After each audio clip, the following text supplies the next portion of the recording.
live. We're live. Fuck it. We'll do it live. We do it live, bruh. Fuck it. Fuck it. Fernando kind of froze. Órale, ¿cómo We were están all we were all freezing, bro. Oh shit. I don't know what's Like going on. all these young kids, bro. How's frozen, bro? Hey, I just did the podcast on. We gotta get Fernando on your show, dude. Yeah, of course. En español, because Fernando was talking about he wants quiere hacer algo en español. He said let's do it in Spanish. Yeah. Yeah, let's try it. Next time, I think like probably next Sunday I'll be taping another Hound. That's the name of my Spanish spoken podcast. We'll be able to do it. Fumo clack, fumo clack. Fumo crack, fumo crack. I'm getting into the cutting edge comedy rap. Did you watch the video, Fernando? It's kind of hard to watch it on Zoom. Can you hear? Could you hear it? You couldn't hear it? Yeah, I could hear it. Oh, I thought you couldn't hear it. I could hear it pretty good through my headset. Yeah, I heard it perfectly fine. Hey, everybody, what's happening? Not to make light of the crack epidemic. We got el puto Genio on the show today. ¿Cómo están? Genio otra vez. That's his nickname, el puto Genio, with me and Fernando and I. I know. Last time when I saw that people were commenting that night, I didn't understand it. I didn't quite get it. I'm like, why are people saying puto Genio? I don't get it, right? Yeah. But then I think you explained it last time, so I get it. I'm a champion of the losers. You know, it's a great dollar to get. You know, to sell that. I mean, like people are really attracted. It only took a few years, but I had to just repeat the same thing over and over, and it happens. That's marketing. Just repeating the same thing over and over. A huevo, como dicen mis compas, a huevo. A huevo, way. So Mexico City, how was it today, man? A lot of activity or stayed in most of the day? I just hung out with my girl, and she made me do the dishes, man. She made me do the dishes. I mean, I don't even do my own dishes. Yo, what are you doing? What are you doing? I'm recycling material. Dude, you're just dating. You just started dating.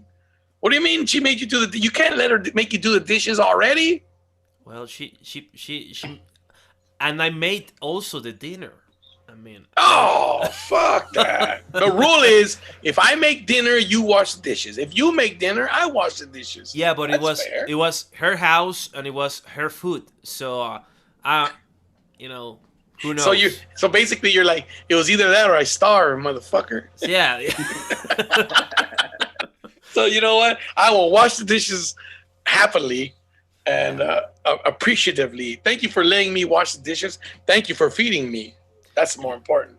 Yeah, there's a lot of everybody knows being in a relationship is transactional. You know, transactional. Yeah. It's based on transactions, like money exchanges, but not only that, but capital. You know, like goodwill, commitment, and tasks. Also, time. You know. Like I love that Bill Burr joke where I don't know if it's he said it on his podcast that women don't like it when you're enjoying yourself alone, you know, or anyway, you know, if they call you and they hear you're having a good time, they get upset. That's true. That's not a lie, dude. Women don't want you. Your girl don't want you to know that you're having a good time without her. That's a fact. But also, that's not fiction. But also, there's the other aspect, which is like I can understand that being a woman, the experience of being a woman is feeling left out of a lot of things. So many times it's also why aren't I invited to the party? Why are you Mr. Popular and I'm over here like I don't matter? So okay, but what about when you're walking get on the your street? own friends? Okay. What about when you're walking down the street and all the guys are like, I'd like a piece of that ass? There ain't women saying that shit about us. We feel left out. I feel left out. I want to walk down the street and have women say, I'd like a piece of that. You Hey, wouldn't speak for like it. yourself, bro. You That happens to me all the time. It happens to me in la calle Coahuila and TJ. you know why that Gordito. you know why that gets old? Why? Because famous men don't hang around at strip malls getting attention. They recluse. They stop participating in society. It gets old. You don't want that kind of attention. You want attention on your own terms. Hey, And speak for nobody gets yourself. that. Speak for yourself, dude. You would just go to the Mall of America and be. Hey, come on. gagged What guy wouldn't want to walk by a woman, have her bite her lip, and go, I like a piece of that? Yeah, because it'll only be women you don't want. Oh, yeah, that's true. That's true. Depends on the right. Because then what if it was? I ain't gonna say nothing. But what if it was a woman who you're like, oh, what the fuck? Really? Is that what I attract? Is that what I attract? Holy shit! We've all been there. She's a pirate, for Christ's sake. Yeah, you're saying this is my game. This is what I can achieve. Of course, because if you're dealing in the meat market and you're just selling yourself as a beautiful body, anybody with a less ugly body than yours is gonna win over you. That's why you have to have real relationships. That's why we're gonna get Fernando a girlfriend by the end of the year. That's one of our shit projects for Fernando. Hey, Fernando. Hey, like my tío used to say, ve, agárrate una mexicana que te cocine, que te haga tortillas a mano. That was the whole fucking. That was like, tío, that's my dream, tío. A round way ticket to Culiacan. He forget it. He's got to sell drugs to go there. Like the women there no te pelan unless you're fucking a dope dealer. If you have a decent car, I understand they'll be like. I mean, and also you're nice, you're funny. A truck with Brahma bulls on it. A truck with Brahma bulls. Oh, yes. Which are the Brahma bulls? The ones that look like the Chicago Jorobados. Bulls Los que están jorobados. Oh, right. Los Brahmas. Pero los ponen en las camionetas. On the la calcomanía. Or whatever. No, they put it on the fucking window, bro. Dude, here's something you probably don't see in Mexico, but here you see in the United States. People put stickers that say Pemex on their fucking. Oh, yes. I don't understand that. Why? What's going on? What's the popularity with Pemex here in the United States? I don't know. We don't even have Pemex here. No, they don't even understand the fact that they support Pemex makes them look pretty dumb. Pemex is like Pemex has fucked the country over. Well, not Pemex itself, but the people who govern Pemex. Right. Yeah. It's like having like a pre-sticker, on your truck. Well, you get that here with people put like the Mexican the crown, the Mexican emblem, the eagle. Oh yeah. With the laurels around. Oh, we get that too. It'd be like somebody in Mexico putting a rebel flag on their car. I'm thinking exactly. It doesn't make any sense. Well, there was a controversy recently on the offices of Volkswagen Mexico, and they had like a picture of the Reichstag, with the Nazi symbols with of Hitler and shit.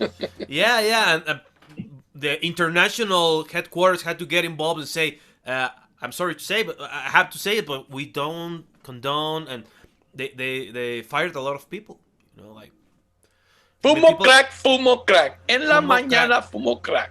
Yeah, that's one of, I got like a burgeoning rap career, dude. People, if you go on YouTube, not right now, after the show, go on YouTube and see Juan Carlos Escalante and Fran Evia's music video, Fumo Crack. That shit is fucking. It was funny as fuck, dude. You know what part was funny to me that I didn't notice, and I'm sure there's little things I'll notice the more times I watch it. But when you move your shirt and you got the PRI tattooed on your chest, yes. I saw that, and that's why it came to my mind, the Pemex stickers and all that shit. Like, dude, I bet you there's people with a fucking tattoo of PRI on their fucking body. I guarantee. And Pemex too. I mean, like any people draw whatever on their bodies. They don't. Oh, yeah. That's why they don't have tattoos. Cemento Cruz Azul on their back. Yeah, like they just don't care. They just want to be poked and pay for it. I mean. You know what though? That is actually very true, because that happens here a lot in the United States. I don't have any tattoos, and I appreciate a good tattoo on somebody You know what I The mean? artwork, the artwork. Yeah, the artwork. If you can, you see somebody with a really good tattoo and the artwork is spot on, you have to give it up. You have to say, wow, that is awesome. That is great work. You know that was expensive to do. But when people put random shit all over their bodies, it's just random. You know what I mean? They look like walking graffiti. And look, maybe it's just my opinion, unpopular opinion, maybe, but I don't think that's attractive. You're And an it looks, asshole, dude. I'm sorry, You're but an it looks asshole. No, worse. It looks worse on women. You know what I mean? Then on dudes, you're like, oh fuck, you look kind of dirty, bro. But on women, I'm like, oh no. Women who are all sleeved down. Look, it's your body, it's your life, it's your prerogative. But here's my 2 cents on that. Women who tattoo their arm sleeves down, all the way down and all that, who do they attract? I've never seen a person with sleeve tattoos who have been like in a long-term relationship. I mean, if you're the kind of person that you're like, fuck long-term relationships. I tell you who they end up with other people with sleeve tattoos. Yeah. And then they see it all the time. Look, think about it. A person who can't decide to just have one tattoo, that they have to have multiple, right? Wants multiple partners as well. Okay. Now you like variety. You like variety. Let's be honest. Here's the thing. But don't deny it. Cisco. Don't get mad. Accept it. Okay, Cisco. But here's the thing. This is, and like I said, this may sound a little weird, but again, it's just my opinion. Okay, it's just my opinion. Mm-hmm. If you're gonna get tattoos, get a few, nice skin art tattoos that look great. Okay, cool. A few, strategic areas, places that, or whatever. Cool. Right. Or go all the way. Get the fucking sleeve. 1 arm, 2 arms. Okay. I actually like the way the sleeve looks, believe it or not. Mm-hmm. But when you have randomly placed tattoos, like, not the sleeve, just like 10 tattoos on your arm, but they're randomly placed. You know what I mean? You look like graffiti.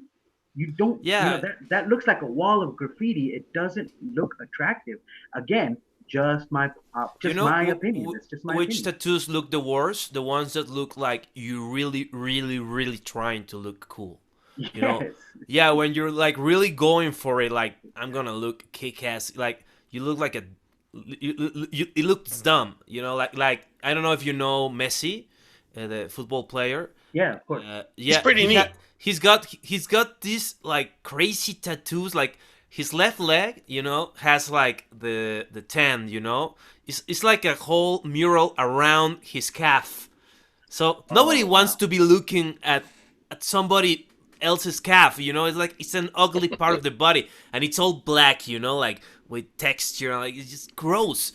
And Messi is also like, if you ever seen him like in an interview, I don't follow football soccer, but I see him like he's like, people say that he's like sort of like Asperger's, he's like very like into like introverted, and like you're not a tattoo guy. Also that don't get a tattoo if you're not like a crazy-ish, like fun, like impulsive person. Isn't Piqué like tatted down?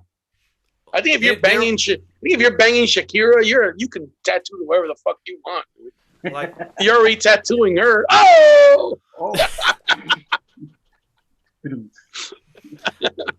I don't know if they're still together.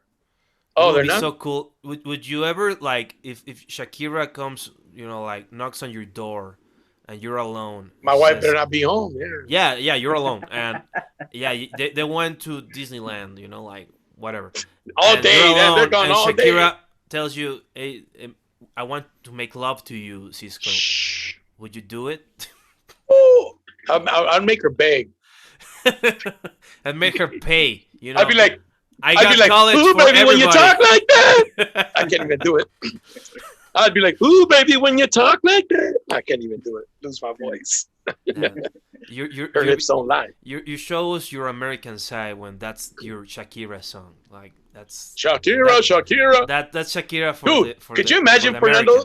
Could you imagine Fernando? Somebody saying, "Hey, Fernando, Shakira wants you at the door." You're like, what the fuck? She saw you on the podcast and she thinks you're cute. Oh, Shakira was.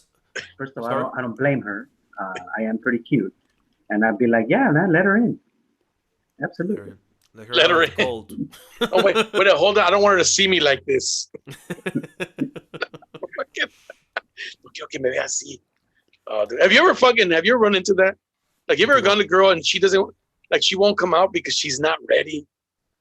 Oh yeah, of course. Yeah, of course. But like, she won't let you see her because she's not ready.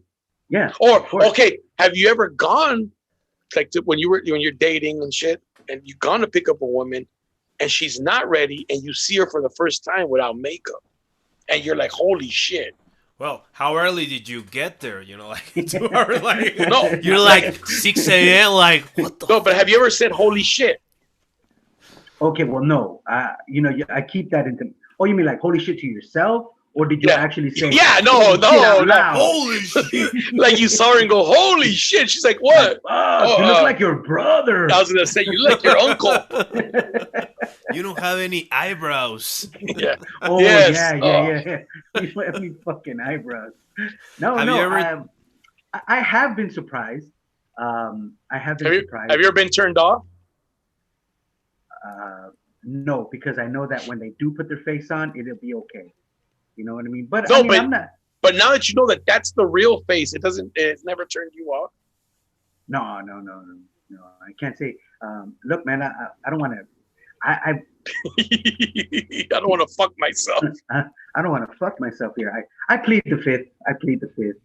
I have, dude. I've been like, what do you mean by turned off? I mean, like you were yeah, man. She is not that attractive without makeup. All right, but you still like. I mean, like you don't. I'm not turned off. Like I won't have sex with you right now. Like, so wait, what would it take? What would it take for you to say I'm not going to have sex with you? A penis. A penis. We're talking about somebody I just met. Like yeah. I'm not that easy. I turned down some. I've turned down sex. Everybody has, I think. You know. Not me. No. Fernando said he never turned it down ever in his life. Never in my life. No. Whenever it was offered, I'm like, yeah, okay, let's go. You never regretted having sex with somebody? Yes. That's right different. After? He didn't turn it down, but he regretted it. I didn't turn it down, but I regretted it. You never make like a mental note to yourself, like, Fernando, remember this feeling. Don't do this again. Okay, so when I say that, and it has happened, when I say, Fernando, don't do this again, I mean with that person. You know what I mean? Like this is the only time we're gonna do this with this person. But in the future, if it's a different person, I'll be like, yeah, okay. I've been single for 11 years, man. You know, I've been. Yeah, that's why. Yeah, but you've dated. Oh yeah. It's not like you've just been single and like fucking. No.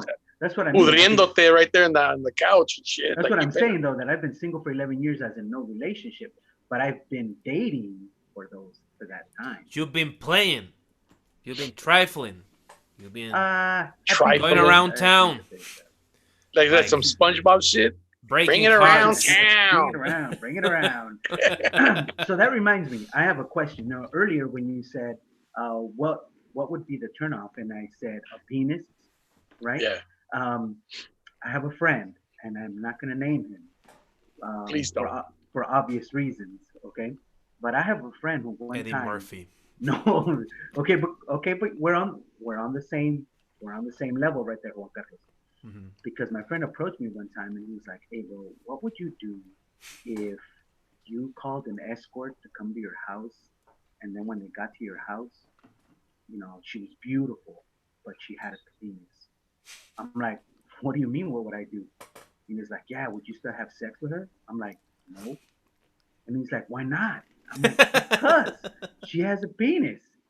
And he goes, "Yeah, but you have to understand that these women, you know, they're women on the inside, man. They really are. They're women." I'm like, "Yeah, but she has a penis on the outside." You know, and I'm sorry. I mean, I get it. I'm sensitive to transgender people. I get it. You know what I mean? I get their plight, but it's not a turn on for me. I'm sorry. It's just not. I got the counter to that dilemma. Yeah, nobody looks at a hard on and says, "Ooh." Right. I mean, I wouldn't. Right. And so, you know, I'm like, okay, cool, you know. But he's like, "Are you sure?" I'm like, "Yeah, I wouldn't do it." So I'm like, okay, cool. That conversation died right there. Let me get some variety in my life. Right. Who the fuck says shit like that? Right. So the next day, I'm talking to another friend of mine, and he goes, "Hey man, did you talk to homeboy yesterday about the escort?" I'm like, "What? He called an escort?" And he's like, "Yeah, it turned out it was a dude." I'm like, "Oh, so he did call one, and it turned out it was a dude." And he's like, "Yeah." And he goes, "But he was telling me that she was like super fine." So he's like, "Oh, well, screw it, man. We're already here. Let's just do it." And so he had sex with. Wait. I'm assuming anal. Well, yeah. I mean, yes. What other? But dude, that's sex. Cisco. I don't know. Sex. I don't know. I mean, like, I have no comment to that. That's just like that's wrong. He could have got a hand job, I guess. I don't know. That's also sex. Like, is it sex? Yeah, hand job is sex. Like it's not intercourse, but it's a sexual thing. It's not the same thing. I mean, I'm not saying it's not. I bet sex. your friend had anal with that lady. It is a sexual act. It is a sexual act. So anything, and that's just my opinion. Anything that falls under the umbrella of a sexual act, even if it's not intercourse, penetration. Okay. So now, is he gay now? Or was he that? I don't know if he's gay. You know what? I'm gonna go with no. Because wait a minute. What is the definition of gay?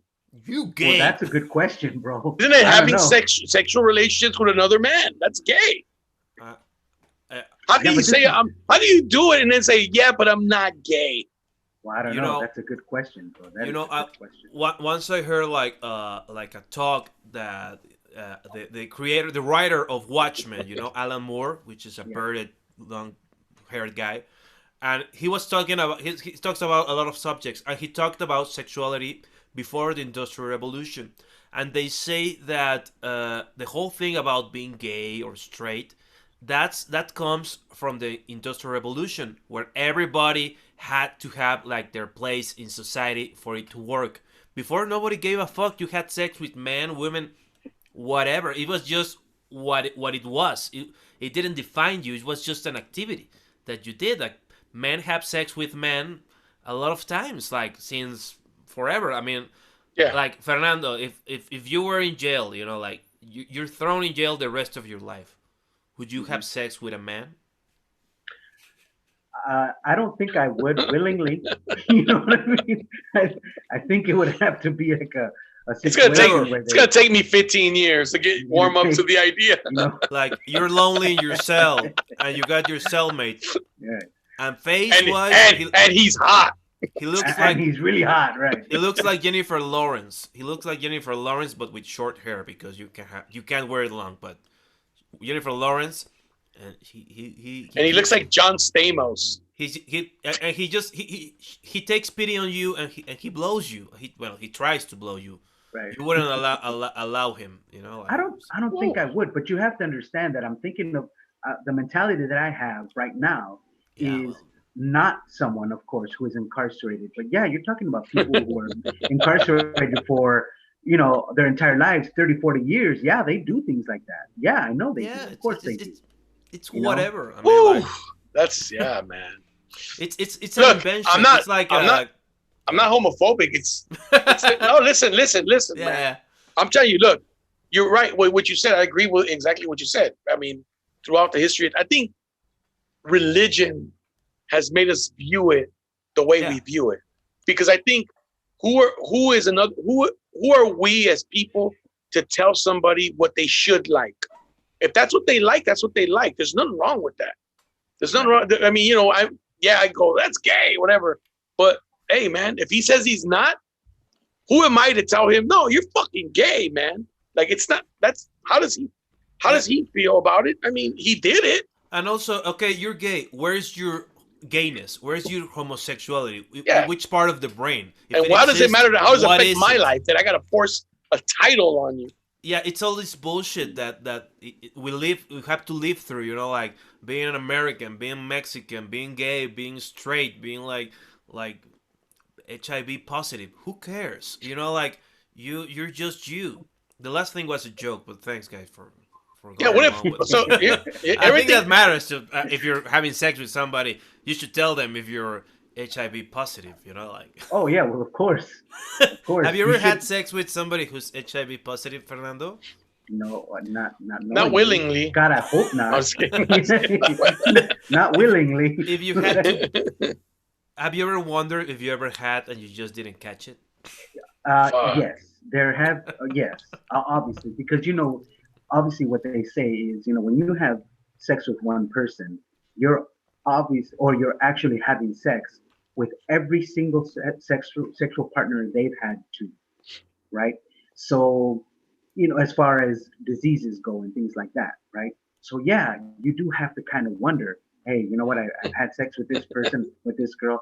I don't know how many dudes she's had sex with, and how Uh, many sex, how many times have they had sex, or those dudes had sex with other yeah. women, Yeah, men, but you you don't know? catch everything they got every time you have sex. It's just like Well, of it's a course matter of not. But luck. I mean, No, like but what if it's that fucking one chance, dude? What if it's that 2% chance? And hey, somebody got to catch it. Somebody got to be a part of that 2%. yeah, right. Doesn't mean, you know what I'm saying? Like when I was 17 years old, I got shot. I never knew I was going to get shot. I never thought I'd get shot in my life. Like up to that point, I thought I didn't think I was invincible, but I thought walking on the street, nobody, I don't look for trouble. I don't mess with anybody. Nobody's going to shoot me. And I got fucking shot. Where So did you get shot? in my leg, I got shot with a shotgun. Oh shit! Yeah, from a, dude. from a distance, I take it. Yeah, not far, but yeah, not close there because they would have blown my leg off. Yeah. But you got Exactly. like But they were aiming at you. You got on the No, they side. weren't aiming at me. They were aiming at anybody there. They just wanted to shoot people who were there because the people who were there before we got there had some beef with some people that they threw out. It was a party. They threw them out, and then those guys came back. They were agitated. was it They in were Southgate? they were a bit irate. What city was it in? Was it in Southgate? Yes, sir. How do you know? I don't know, bro. Because you know what? I went to because we're about the same age. I went to a lot of house parties, right? And Yeah. every time I would go to a house party in Southgate, it almost there was a fucking shooting in Southgate. Oh my god! I wish I'd have known you so you could have told me. Say the fuck out of South. No, you want to know something weird? Is my mom used to tell me, don't go over there for 5, because I was going over there. Let me see, I was 17 when I got shot. Since I was about 12, 13, I would go because it was my homie's house. Right. And for 5 years, 4 to 5 years, my mom would say, don't go over there. They're going to shoot you one day. Holy fuck, man. Like, talk about decretarlo. No lo decretes, ama. Like, it happened, dude. Like, that's when I was like, yeah. And I my parents were divorced, so it was easy for me to say, oh, I'm going to my dad's. And this is the importance that when you get divorced, you have to have communications with your ex. Oh yeah. Because this is one place where I wouldn't have got shot if my mom would have called my dad and said, hey, he told me he's going to your house. Is he there? You know what I'm saying? And then he would have been like, no, that fucker ain't here. Oh, I know where he's at. He's over there getting shot. Like, I don't know. Like, you know what I mean? Like, things would have been different. But, I mean, like you got divorced and you maintained communication with your ex because you had a child. That's right. We have to. So if you don't, So like Latinos, we're the only ones that we get divorced. Like, fuck that bitch. I ain't talking to her no more. Nah, ese culero que se vaya. You know what I mean? Like, white people get divorced and they're like, oh, let's have tea on Friday. It's like, what the fuck?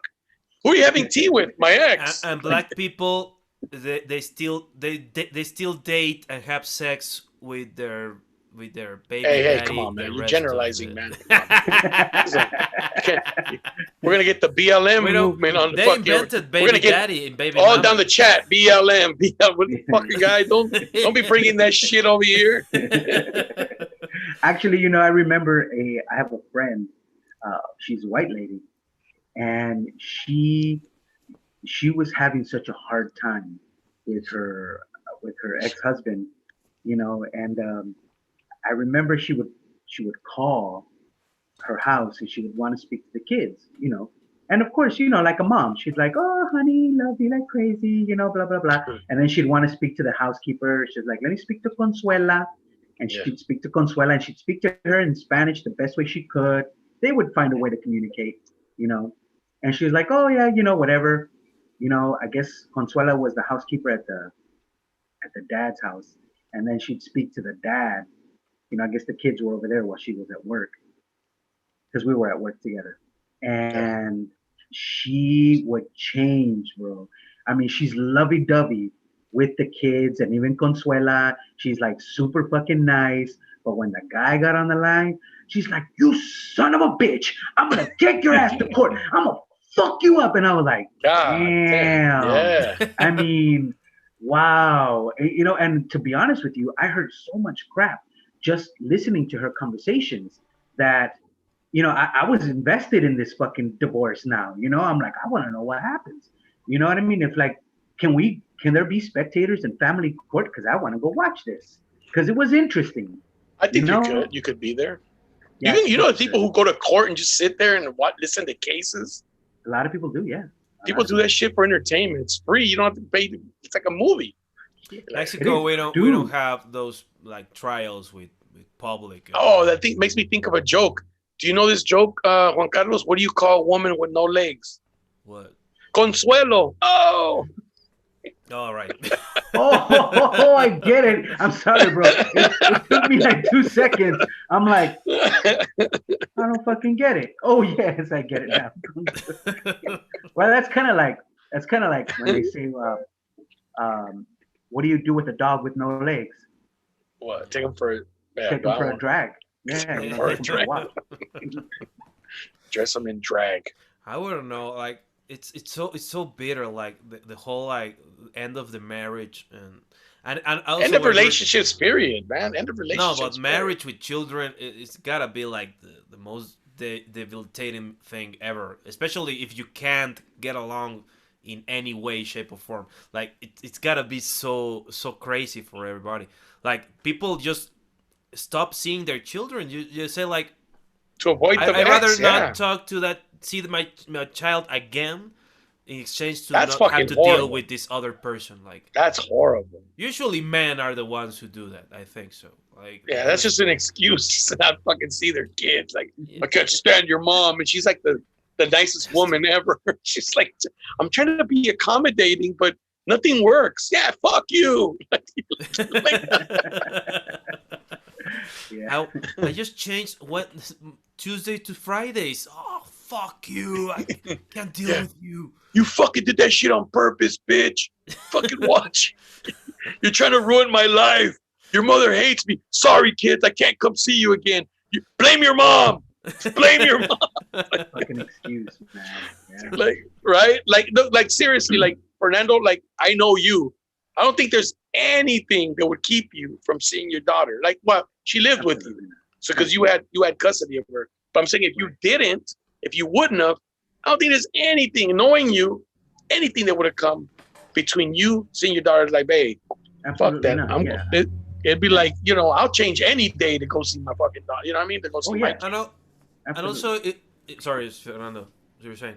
No, I was just agreeing with Cisco. Go ahead, brother. Go ahead. The it's also the world before the internet, where you could just disappear. You go to another town and start another family and whatever. Now the Mexicans did that. So you heard about the Mexicans that would have families here and in Mexico? Yes. Holy shit. Yes. Like the kind that they come over here to start a new life. Voy a mandar por ustedes. Voy a mandar por ustedes. But instead, he gets another woman here, starts a new family. Yeah, dude, absolutely. Yeah, that's crazy. Start telling the kids, you're going to like your new mom. She's white. Your new white mom. Habla español, es una pendeja.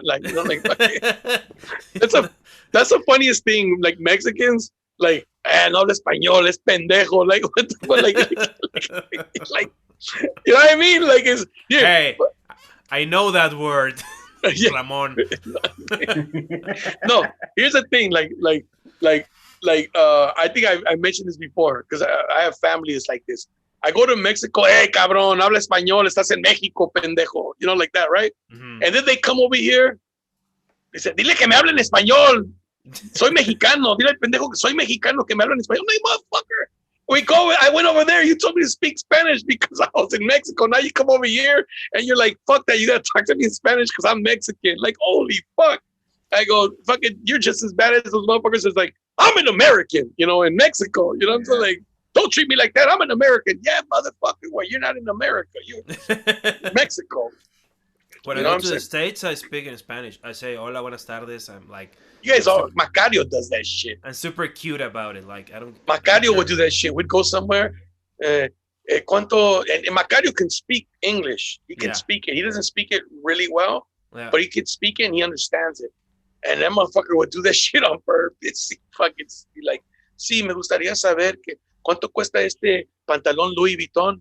Like, motherfucker, like, like we're in like at a high-end store. And he's like, que me hablen español y madres, yo no les voy a hablar en inglés, chinga su madre. Like, holy shit, you know what I mean? Yeah, well, like, Macario got on stage at the Comedy Store. Or yeah, I took him over there, yeah. In Spanish, right? You got him there and he just started like going crazy in Spanish. No, he said, I'm going to do my... No, because he said, fuck, man, I'm nervous. Why you fucking tell him I'm going to do comedy? I go, just do that shit in Spanish. Fuck him. I said, fuck him. And he did, dude, he won. It was a contest to see who would get on the open mic. They had to do 1 minute. And whoever got the most laughs, I think 3 or 4 comedians competed, would get on. And he started off, I can speak in English, but fuck that shit. I'm going to do it in Spanish. Entonces, what was that joke he used to open with all the time? Fuck, he had that one opener. Right, like, ¿no te ha pasado que tu papá se muere? Yeah, ¿no te ha pasado? Sí, a mí me pasó una vez. Yeah, that joke. Well, yeah. Like that was his opener and shit. Well, his humor's dark, Fernando, so everything's about death. This is the guy that's like Jason Rouse, right? Yeah, like he's like about death and everything. Everything's like, he's the one that says, I have 2 sets. You want to hear the funny shit, whatever, the cheesy shit, or do you want to hear like the real shit? But the thing about being the dark comedian is that you have like acolytes, like different students and people who look up to you, and they get into comedy. And what happened to Macario is he got on a roast battle with one of those comedians, and he said one of the most awful things you could say to a father. What did he say? He said, I'm trying to translate it. It would be like. ¿Qué dijo en español? En español. En español dijo, Tampoco. Macario, te vas a morir muy pronto. Todo el mundo sabe que te vas a morir 5 años. Lo peor es que no te vas a enterar de lo bien que van a aprender a chupar la verga a tus hijas, ¿no? Por ahí se lo dijo, ¿no? Hasta más. Wait a minute. Macario told somebody, or they said that to Macario? To Macario. Oh, fuck. He's got like twin baby daughters. Yeah, I know. And I think it was Illich Flores. I think he did it much better than I did it. I got it secondhand. I remember I laughed when I heard it. and just Macario just said, he didn't complain. He just said like, hey man, you go ahead. Now people were going to kill you in the streets. Like you're a dead man. You can't go into the towns I live in because people are going to fuck you up. We can transition to Richard Villa and in the Gatada de Vatos, representing LA. Don't say that. Mexican-American comedy in Mexico. What? That's just him. That was just him, bro. That was not representation of us. Well, if you got one, he represents. That's how that's how. Really? It so goes. So Cepillín represents all of you over there, motherfucker? Well, we don't only get Cepillín. If Cepillín got on America's Got Talent, yes, he would be representing all of old style Mexican comedy. What's the latest on that, dude? On that whole fucking, it's died out. I think it's died out. I mean, like. But damn, those comments on social media, bro. The crazy thing was that it became like a national trending topic. Wow. When I heard about it, because you hear the gossip, about other comedians, but through other comedians, the only people who care about it. But it got like everybody on Twitter was talking about what happened. People don't know. Franco Escamilla has a show. It's called Gatada de Vatos, which is basically like a roast battle mixed with freestyle battles. Yeah. And Richard Villa got on against Mónica Escobedo. And Richard Villa proceeded to do like like a piece, like a rap piece, like a slam poem about Monica Escobedo, and he started like with some jokes, and then he just started calling her a whore. And Wait. What jokes did he start with? well, you could say it was eres una puta from the beginning. No, it started with Monica Escobedo. Tu boca huele a pedo, which is a joke. I mean, like, it's not the best joke, but you got a joke there, If it continued in that way, you could like, okay, it's shaped like a joke. You can take it like a joke. But then he just like, I don't know. I think his Spanish skills started to like. As I watched it, it was just down. Very disturbing, man. Like I started to feel sorry for him. To be honest with you. It was like, it was just, I don't even fucking know.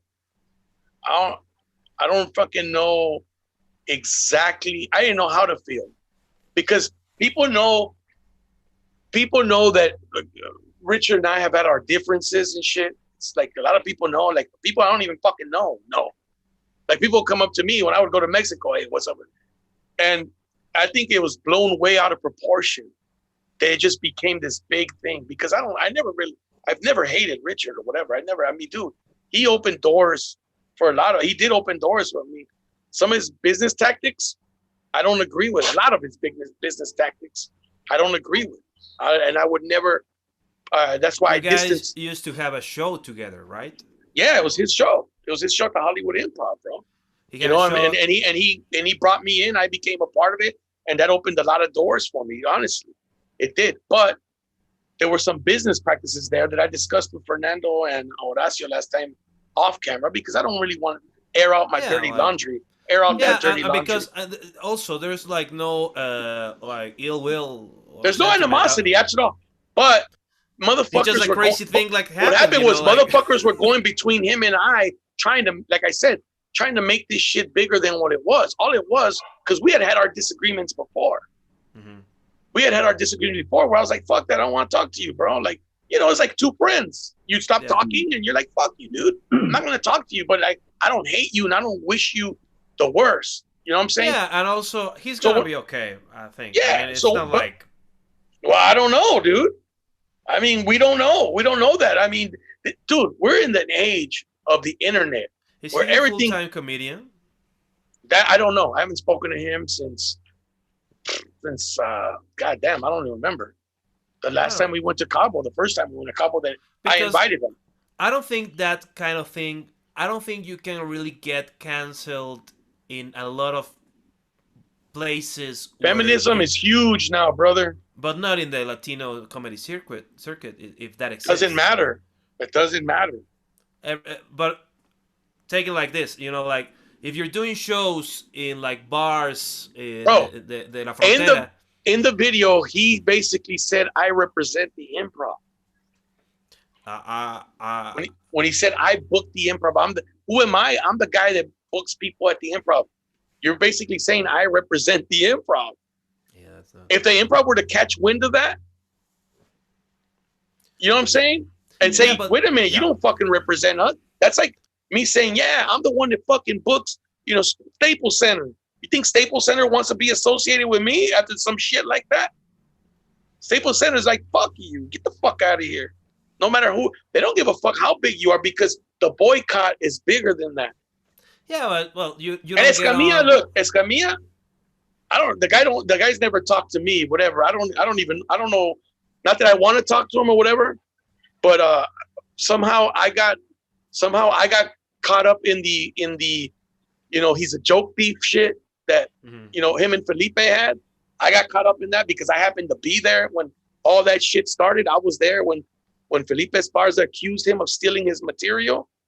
I just happened to be there. I didn't fucking egg it on or whatever, but when I seen it, I was like, holy shit, that is your joke. You know what I'm saying? Right. I think the guy, him and Richard, they're shrewd businessmen. Mm-hmm. They're very shrewd. They're very good at business, bro. I think Escamilla is a little more talented uh, comically, you know. Yeah, I agree. But I don't think that's his strength. His strength is business. He knows how to sell himself.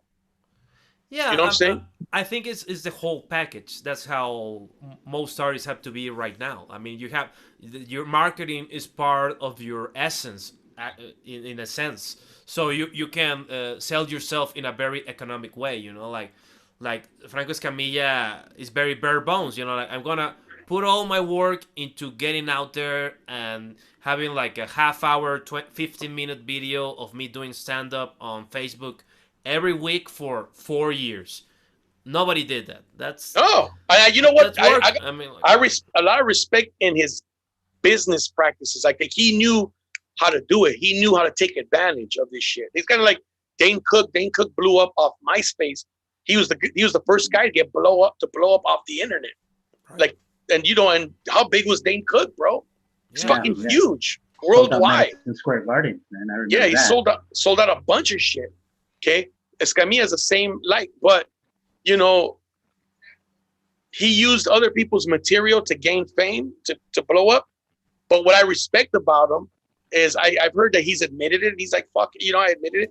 And also, if being honest, at least this is my opinion, I don't think it's the jokes you took that get you up there. It's that you're already going up and you need jokes, you need content. Yeah. And you take it. It'll be that joke or another joke.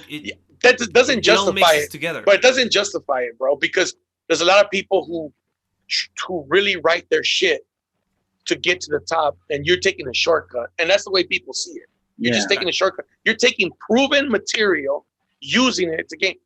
And you pay for it. And how does that affect my life? It doesn't affect my life at all. That's why I never really said shit. Mm-hmm. If people ask me about it, I'd be like, yeah. You know what I'm saying? But I never like posted shit and fuck it, you're a thief and fuck you and whatever. Nah, that's his bit. What I do appreciate about him is that he's helped other comics get their careers going. That's respectable. Like, he didn't just fucking make it and then say fuck you guys, and and he could have done that if he wanted to. But he's reached out, and a lot of guys have benefited from being associated with him. Yeah, he doesn't know anybody anything. I mean, no, he doesn't. The whole thing with the jokes is, I think, it's between the comedian and him. And yeah, exactly. Work it out. That's what I'm saying. Like, I got associated for being friends with Rene. Mm-hmm. Rene accused him of that shit. I'm saying, like, whatever. I mean, he's not saying something false, but right. I wasn't like, yeah, fucking tell him, fuck that guy. Like, it wasn't like I was there doing that shit. But right. But because Via started working with him, and Via and I, people built this fucking animosity. Then it probably became like, well, fuck him, like they're tight. So now it's us against them, and I never saw it that way. Like, I never saw it that way. I would tell people this.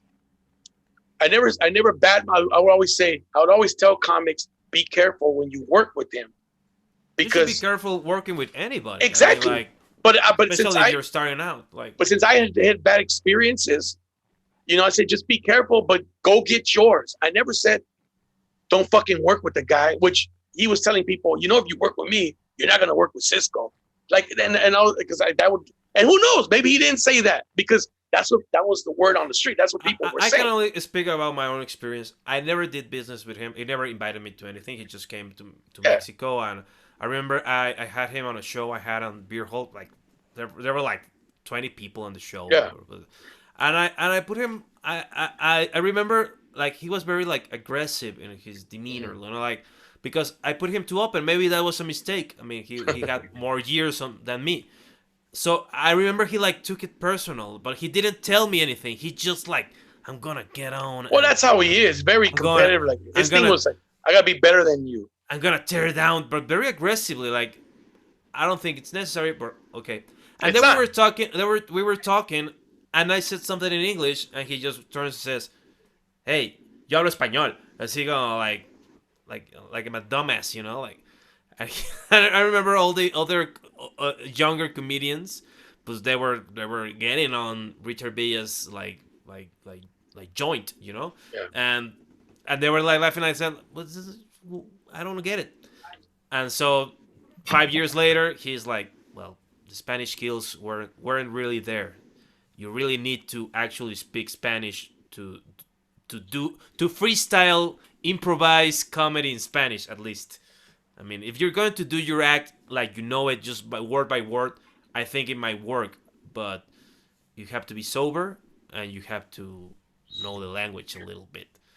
I think he was drunk, right? I mean, he looked a little bit. Yeah, like, that's what it looked like. But like I'm just trying to throw it out there because I don't want people to think, oh, you're throwing shade. And also, I was shade on Franco. I don't care. I don't care. I mean, like, whatever. I mean, Franco Escamilla, if you want to talk to Cisco, here's Hound. I think what I've known about him is like he's funny. He's a funny man. He's a nice guy. He works with a lot of people. He's trying to do his thing just like anybody else. Yeah. What I was going at is like I was wondering because if you're doing comedy in LA, you get on roasts. I mean, those are kind of like the shows that each comedy club produces, you know? Yeah. I wonder if he was invited to like a roast at the Comedy Store. And I was invited. He was invited. I was invited by the creator of Roast Battle on Comedy Central, Moses. Right. Moses is the original creator of that, and then he did it with the roast master, ¿cómo se llama? Jeffrey Ross. They did it together. Right. They took it to Comedy Central, but I just didn't see the benefit of doing it. Like, honestly, like for me, it was like, you know, people were like, "Oh man, it's exposure. It's exposure." Yeah, it's exposure, but like, that's not my cup of tea. Like, I didn't get into this. I didn't get into comedy to roast people. I got into comedy to do stand up. Right. You know, I don't want to be known by the guy who roasts people. That's not my thing. And if that's what you want, do I like to roast? Do I like to bag? Fuck yeah, let's bag. You want to bag? Let's go. You know what I mean? You want to roast each other? Let's do it.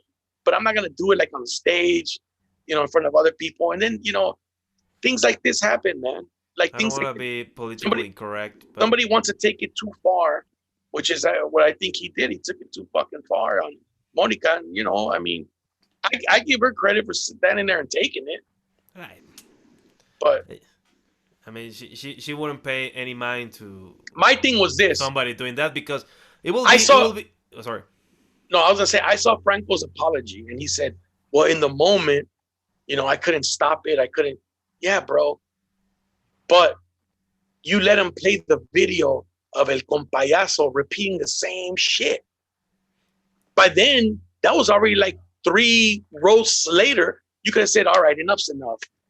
Now you're gonna have this, you know, like that's not even him roasting her anymore. That's someone else doing it. Like that's like that wasn't tag team roast. You don't fucking tag. You come in, you do it.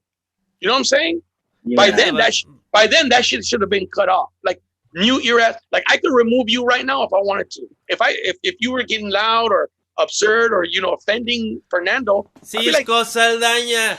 Tiene siempre maña, Cisco Saldaña, la chupa en las mañanas. Yeah, you know what I'm saying? Like salir en Televisa, y le chupó el pito a Azcárraga. But you know what I'm saying? Like by then, like, hey man, to each his own. But like, you know, I mean, everybody has to protect theirs, and you know, I mean. Yeah, I wasn't like happy about. I'm going to be honest. What about the thing between him and I do get joy when people fuck up in public, especially people I know, especially people I know but aren't very close with. You know, like I can have some distance and I just see them do this fucked up thing, and I become happy. I'm sorry, especially and this thing like this show. I know literally millions of people watch this show. And this man is going crazy. I mean, it was so like I enjoyed it in that sense. I mean, Fernando watched it. I hope he's well. Yeah. Everybody watched it.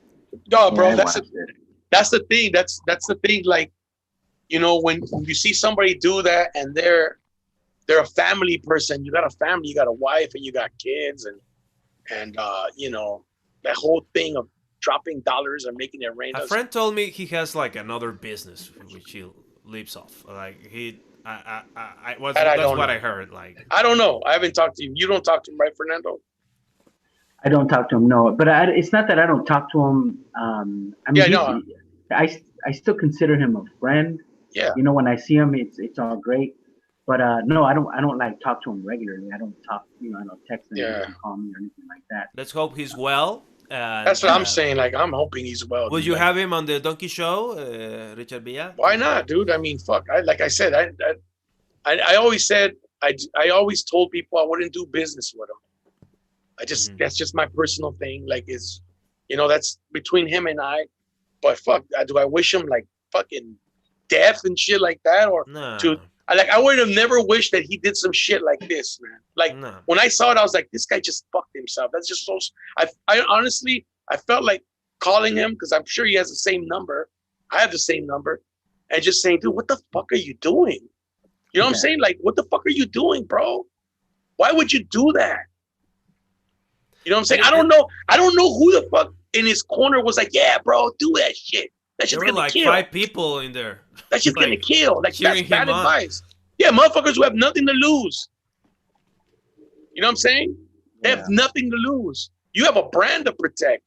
And nowadays, especially now, you're talking about 2020 when feminism is an all-time high and you're being misogynist and hateful. And it's also crazy because it's very similar to what happened to Kramer, right? To what's his name? Michael Richards. To Michael Richards, that it's not about it's about, you know, like whatever he's got in his heart, or that doesn't concern me. Yeah. But it's interesting. It happens when you run out of content. You know, like you're not prepared to be on stage, so you get all this adrenaline and this anxiety, and then whatever you're saying is gonna come out terrible because it's full of like sweat, you know, and the whole thing like to Monica. If he knew what he was going to say, at least it would have been like a rap, you know. Said, well, it's a rap. It's supposed to be misogynistic because hip hop a lot of times is misogynistic. Whatever. Let's move on. Maybe. I thought, you know, here's what I told. I don't know who I said. What would have been funny, and I think he probably would have won the battle if he would have done all of that, and then had his wife sock his ass from the side, knock him out, and say, "Así no se le hablan a las mujeres." Right.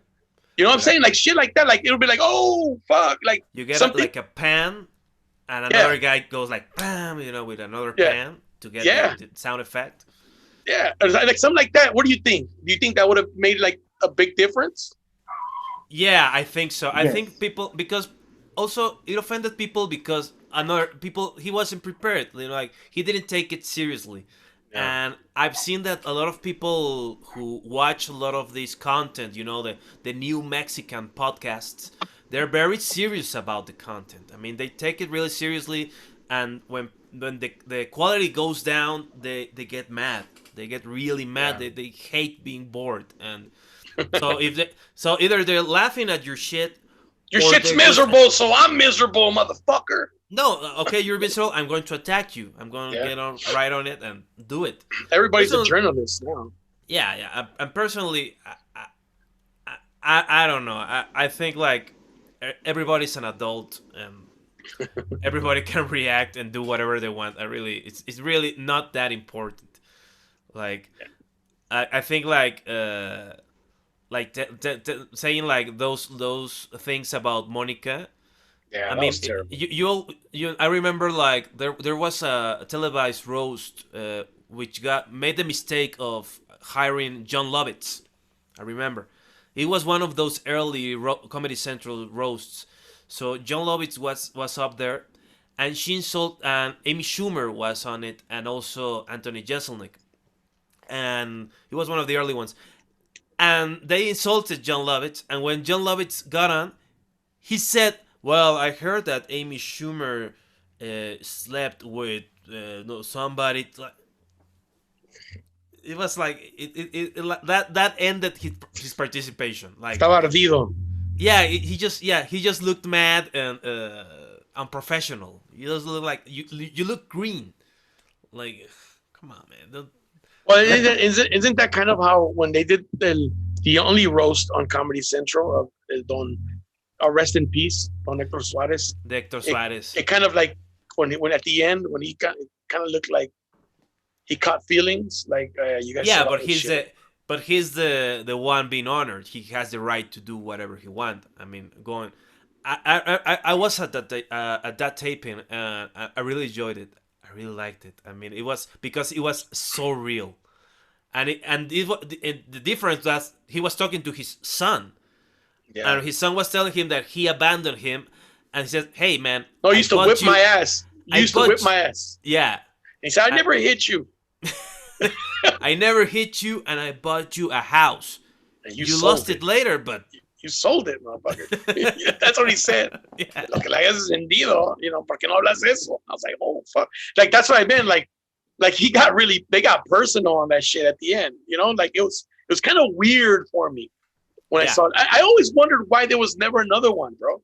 How come there was never another one? How come they didn't do work? How come they didn't do El Rosa like Eugenio Derbez or El Rosa? I think they're expensive. They take a lot of time, and sometimes they don't happen. But it was a major success, though. I thought it was a success. Yeah, I liked it a lot. I mean, you talk about El Cojo was like green at that time. Yeah, and he was on there. He got on there. Yeah, that was thanks to Gomis, to Héctor Suárez Gomis. Yeah. Got El Cojo on. I mean, like, because I was a student or some shit, right? Yeah, he was like they were doing shows together. But yeah, I like that show. I think that's the thing, that what's cheaper, doing like little stand-up sets, like doing those like premium blend shows, or getting some celebrity. The celebrity will tell you no, will tell you yes, like 6 months, and at the 7th month he will say like no. I had like this. There was a rumor that Cristian Castro was gonna be roasted. Oh fuck! And nothing came of it. Like, that's just. And I wonder how the executive, like, tailing Cristian Castro felt, like trying to get him on, trying to get him to answer the phone, getting along with his management. That dude Cristian didn't want to hear how everybody had dreams of sleeping with his mom when they were younger or some shit like that. That's why he didn't want to come on there, bro, because that's all he was going to hear. Los ricos también. How many ricos también lloran jokes were going to be in there? It's a tough show. Like, even have you ever been on a roast? Yeah, many times, right, Cisco? No, I've never. I told you, I've never done a roast. I've never been in a roast. I think I could write. I think I could write for a roast, but it's just like people got really crazy about roast in Mexico. I mean, I've been in. Dude, I remember you guys used to do la lucha, or what was it called? You guys would slap each other on the chest. What the fuck was that shit? No. There was a show. What was it called? There was like Contenido Reto. No. And there was another show that they did it on a Mexican wrestling themed restaurant, which had a ring on the yes. Had a ring. What was it called? It was called. That's the one I'm talking about. Lucha Comedy, tal vez. Something like that. But I remember Renato taking his shirt off, and you had to get smacked across your chest. Like, it's called a pierrotazo, when they just let their hand boom on your chest. So I got one of those. It's really. So what? Well, okay, you would get it if the joke, si no caía el chiste, you would get smacked. The time I got smacked, there was a show inside that place, and then they had a wrestler there, like doing being there just like that, and at the end they told you that the tradition is that you get slapped by the luchador. And I said, well, okay, far be it for me to break with tradition. And I took my shirt off, and he slapped me in the chest, and it really hurt. It always makes you lose your footing. That smack. That's just by the pain. Like, oh, you get on your knees. It really sucks. But I think like doing the roasts hurt more. Like I've done like 4 roasts, like little roasts, like bar shows. But even in little bar shows, an hour of getting insulted over and over and over and over and over and over again, it wears you down. I mean, you start getting sad, you start getting angry, you start getting like anxious, and it's a long show also. Oh my god, dude! You know how miserable long comedy shows are, especially if you can't duck out because you have to be on display the whole show. Like El Cojo had a roast. He booked like a big theater, like a 1,500 seat theater, and he had like El Roast de La Hora Feliz, his podcast. And he had the other podcast, and I remember an hour of people telling me I'm not funny, I don't draw crowds, I'm ugly, I'm unoriginal, like I copy Bert Kreischer, like really nasty stuff. Like it hurts you, like, because these are your friends, especially if they're talking about your comedy. Like, shit, you're telling me I'm funny off stage, and then you're going up and telling the people that I'm not good. Like, so it's not my favorite kind of show, but I'm different than you, Cisco. I take every job. And then you get it, and then you get that text the next day. No te agüites, amigo. Son puras chistes. Son puras bromas. After he just told you were in shit. That's the problem with roast. I don't think it's not so much. I'll be honest. I'm gonna admit it right now, man. I'm sensitive. You know what I mean? I'm sensitive, and if somebody was to, here's the other thing too. I'm only 1.6 meters tall, and I have a feeling that if I did join a roast, that would be the central focus. That would just pile on the short jokes over and over. Pinche chaparro, pinche chaparro, pinche chaparrito, tú qué sabes, blah blah blah, right? And it's just like, I don't know. I don't like. I'll watch a good roast, like a roast battle, and I think that's great. You know what I mean? When they do it well, that's important. That's the key word, when it's done well. Right. But I don't think I would like to be involved in a roast battle, people. You know what I mean? Because I'm sensitive, man. You know what I mean? It would hurt me, just like what you said. Just like what you said right now. On stage, they're like, you're not funny, you're fucking a hack, you're copying someone else. But then at the end, they're like, oh, no, man, I was just kidding, man, you're fantastic. But it makes you wonder. Yeah, it makes you wonder. Are you speaking the truth on stage? Are you speaking the truth? Is that how you really feel? Some Tupac Biggie shit. That's why I fucked your bitch, you fat motherfucker. Exactly. Well, I was just kidding, bro. Hey, good job. Good job taking that shit. Good job taking. Like, what the fuck, dude? You're talking about fucking my wife. You know what I mean? Like, oh, dude. But he had sex with her before they met, I think, right? Doesn't matter, dude. I mean, if you were in a roast, and they just said, Notorious Biggs, his rhymes have more might. But I remember that night when I fucked his wife. You're like, what? Like, holy shit. Oh, fucking crowd doesn't go home thinking like, oh, that was just him being funny. No, they go home, dude, did he really fuck his wife? I know, exactly. Yeah. I've always wondered that. You know what I mean? I've always wondered that. Yes or no, did that actually happen? You see, and here's the other thing too. When my 10-year high school reunion, all right, you show up, you see people you haven't seen in 10 years, right? And sometimes you see your ex-boyfriend, your ex-girlfriend, and they're there with their new significant other, whether they're married or not, that sort of thing. A big fight started at my 10-year high school reunion. Jesus. And one dude came up to his ex-girlfriend from high school and her new husband, and he just said, "Hey, I fucked your wife." Oh, come on. Oh, I mean, dude, how do you think the dude was going to react? You know what I mean? I mean, this is a guy that was married to this girl. He wasn't our classmate. Nobody knew who he was, But come on, you know what I mean? Really, you're gonna fucking do this to this guy? That's the best place to have a roast battle, at a 10-year reunion. Oh, bring up all kinds of old shit. There was a comedian who they used to do this. Like they had their birthdays and they organized a roast for themselves, and people got really nasty because family members who got on stage who weren't comedians and they were just like telling gossip about them. Like that's when it stops becoming like a joke writing challenge. That's what it should be. It should be about your skill, about your charisma, about your persona on stage, and not about how much dirt you can dig up about the other guy and just defame him in public. I mean, it's stupid.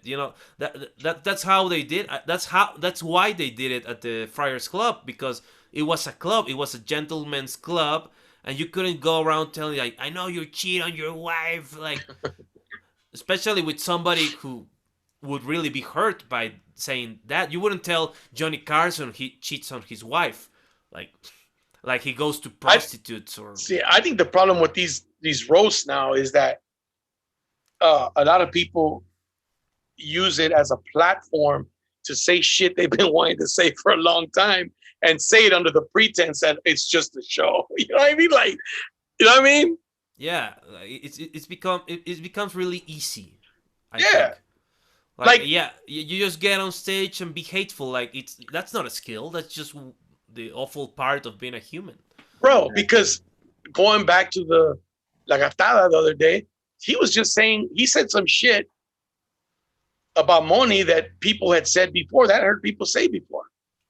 Yeah, but that's. I heard people say it before. They didn't mess with my relationship with her. Me and her have always been cool. She's invited me to do shows with her, you know, and DJ and shit. Like, so, you know what I mean? Not because of that was it like, man, fuck you, whatever. But I was just like, I'd heard people say shit like that before, but a lot of people were just kind of jealous of the situation she was in. You know what I mean? Like, even like when she got in Comedy Central and I didn't, those things went through my mind because I was mad, bro, because I didn't get on. I was like, she got in because she's with the fucking whatever, you know? I never said that to people, but that's what was in my mind. Now, is it true? I don't know. Maybe, maybe not. But I'm gonna tell you one thing. She's a person I admire because she kind of took advantage of the opportunity. And I mean, whether you like her comedy or not, she's progressed a lot, bro. From what I saw her the first time, she progressed because she could have been a person who could have just said, "Fuck comedy." Like, I'm just gonna take advantage of the fact that I'm with somebody, you know? But she actually worked her ass off, bro. She's a person she's a hustler. She's been in commercials. She was the voice of Apple or some shit, right? Or the iPhone or some shit. Yeah, she's been working. She's been a teenager on things like voice acting. You know, she used to have a show on a national radio station. She still had a show a few months ago.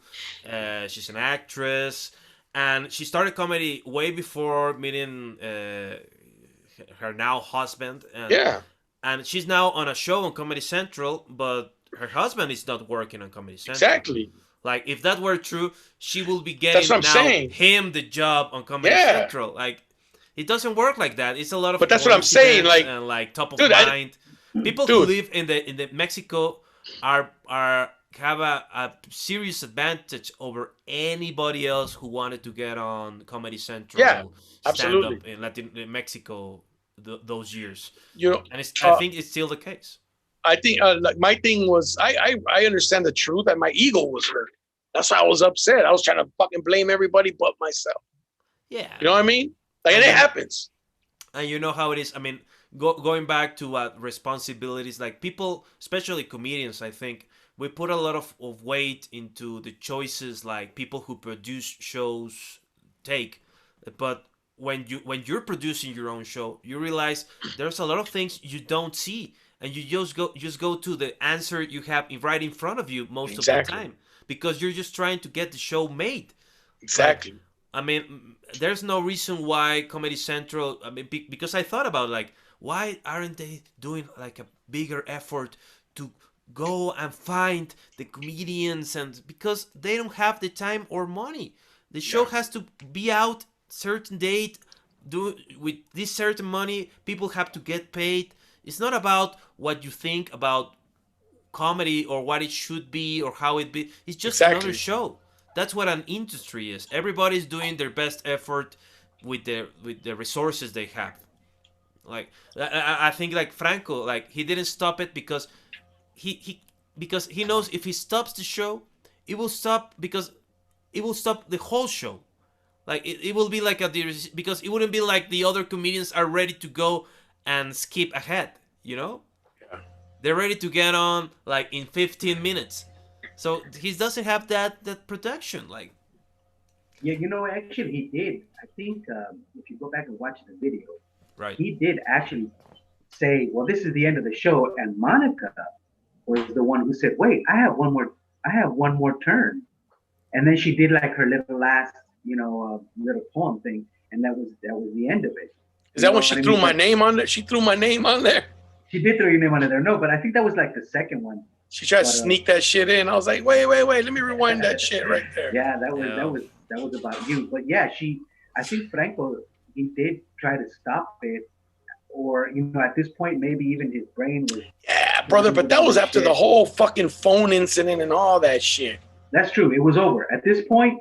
Look, as soon as look, and this is just me. We're all different. I ain't gonna fucking judge. As soon as I would have seen on the screen that clown motherfucker, I'd be like, yeah, cut that shit out. El compayazo. Yeah. Whatever they call him. Máximo respeto, el compayazo. He's a nice guy. I mean, he is a nice guy. He is a nice guy. He's trying to work. He's trying to make the best out of like a hard situation. Like he used to get a lot on open mic circuit in Mexico City before the COVID. Really? Yeah. He was trying his best, and he used to live out here. I knew him when he was a different character, and he changed to that character. Yeah, he's a character. He's a character guy. He's character. Maybe he's actually a pretty good writer, which surprises me by some of the shit he says, because he's written other shit where I'm like, damn, that shit is pretty good. So I mean, but you find something that works. It's like something that puts food on the table, and I know he's a guy that he raised his son, I think, by himself. So I mean, he's a smart guy. More power to him. I think he's a humble guy. I mean, he's trying his best. I mean, I'm always against like being really against a comedian, because at the end, what could a comedian do to harm anybody else? True. By being a comedian, not by hurting somebody physically. Just like being a comedian, what would you do? Just be boring or be bad at comedy or steal jokes? Like, and who cares? Like, and say, no, this man, he should be like. No, yeah, that's what I'm saying. Like, that's why I said I never had any fucking ill feelings about any of that shit. I don't care. It doesn't affect my life. I don't need nothing from anybody. Am I fucking rich? Fuck no, I'm not rich. Far from it. Am I happy? Yes, I am happy. I love my fucking family. I have what I want. I don't need that other shit.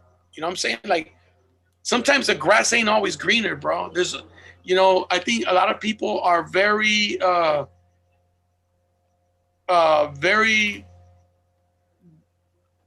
some people are very super ambitious, overly ambitious.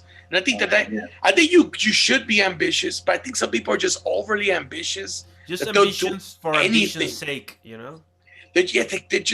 overly like I think. Look, a lot of people carry shit from when they were younger, right? That people told them they weren't gonna be shit, and it's like, I gotta make it so I can say fuck you to all those people, and that shouldn't be the reason why you try to make it. It shouldn't be.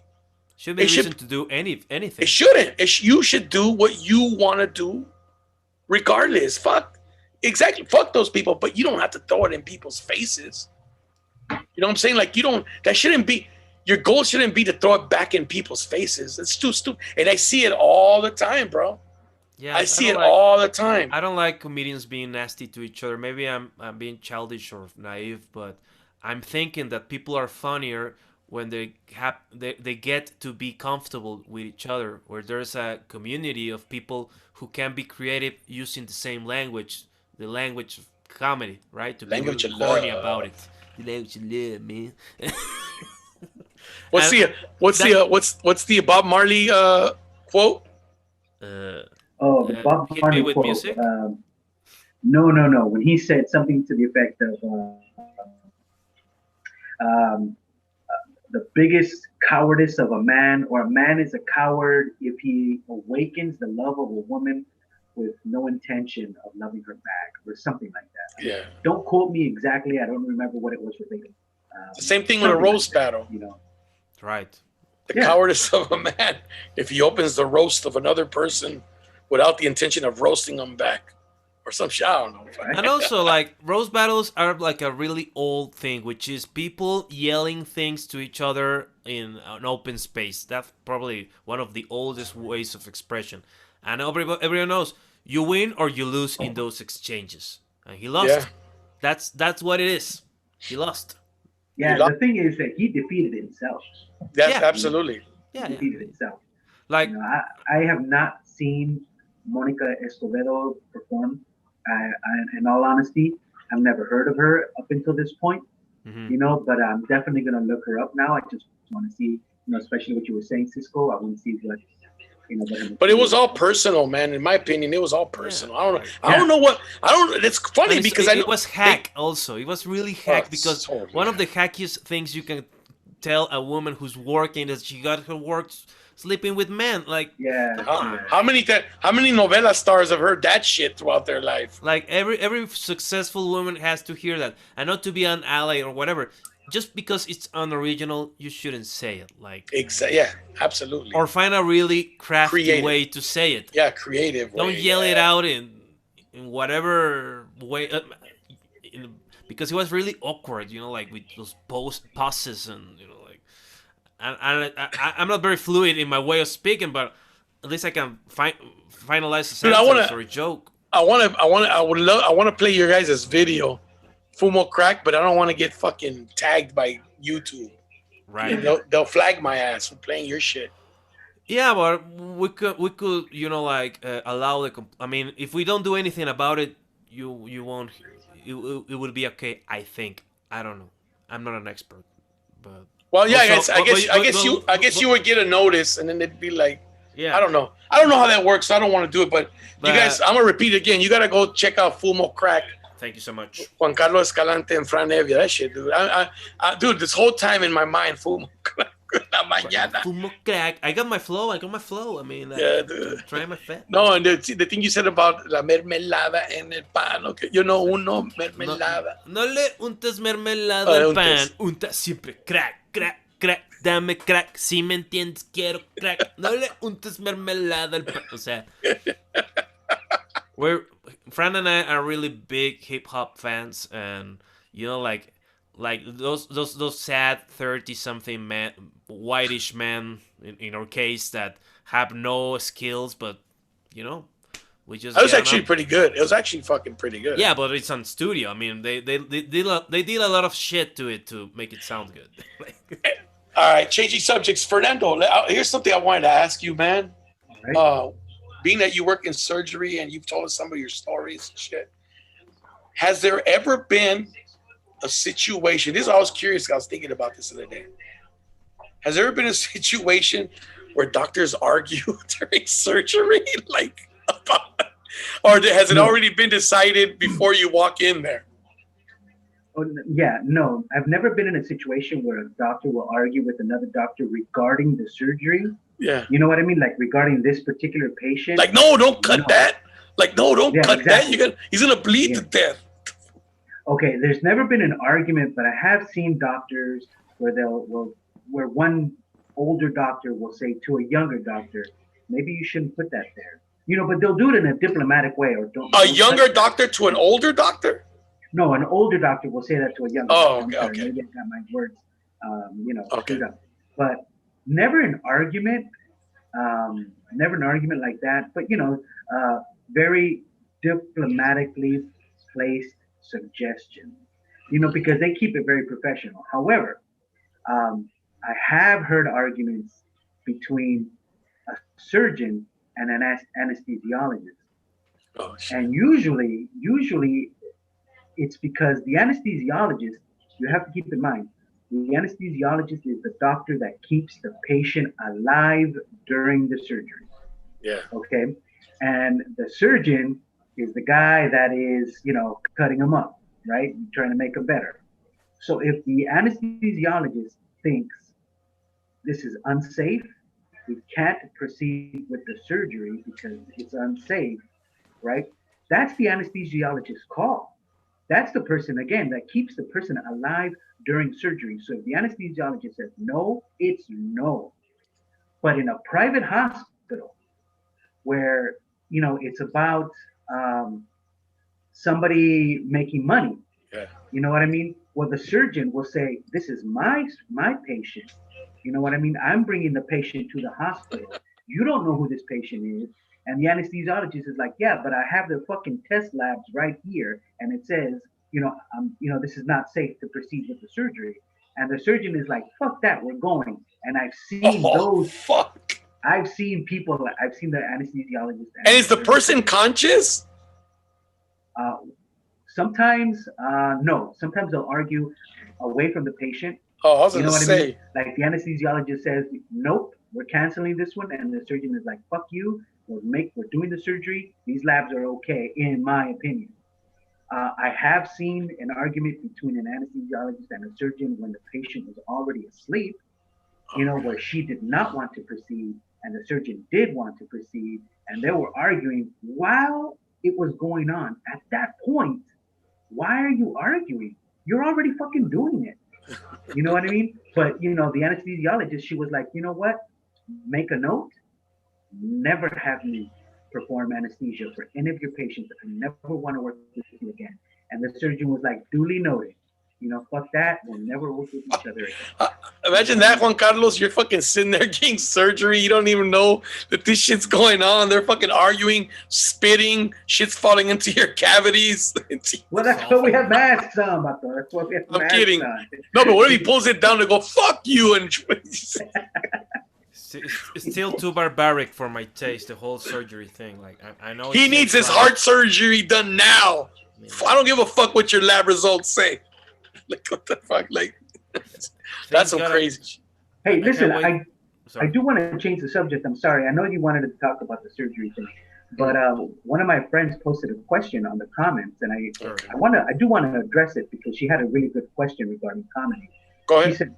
She says, "Question: Isn't the majority of comedy based on true life events through life experiences?" Yeah, but I think it's your job as the comedian to bring out your experiences, not some other motherfucker to bring them up for you in the roast. Right, exactly. You know what I mean? Like Juan Carlos. Especially if they're like gossip and they're not true. I mean, if you're a comedian and you're working on a show, a live show, it's part of your responsibility to make sure the show is a success. And one of the ways to make it a success is not by derailing it, doing things are how do you say, like fuera de lugar. Yeah. Out of place. Out of place. Yeah. I mean, doing things more than out of place. Like you're like breaking the show, because the whole thing about roasting is that it's between people who have enough respect for each other that they won't ruin each other's lives. Like it's about artists or careers. Like it's the same thing for a comedian. If you're a committed comedian, if they ruin your career, they ruin your life. It will be like telling people, going with against Cisco and against like Fran Evia. I'm going against Fran Evia and said, "I heard that you killed somebody in '89." Like, so what? Now I got a warrant out because I got on a show. Like, or even something that is not true, and it's like people say that you got that your parents have HIV. Like, what are you talking about? Like, yeah, it's like, how can I defend against that? How can I like have a serious exchange of jokes when it's just about people telling each other like dirty laundry that's not even true? In the case of Monica. I'm fat. I eat a lot of burgers. But aren't you the one who knows who killed somebody in an unsolved murder? Like some shit like that. Like, motherfucker, did you just say that shit in front of everybody? Like everybody knows your real name is Jose Dominguez and you're wanted in Arizona. Like, come on, man. Everybody knows you have a child porn. I think if you're gonna do a roast, I think if you're gonna do a roast, you gotta go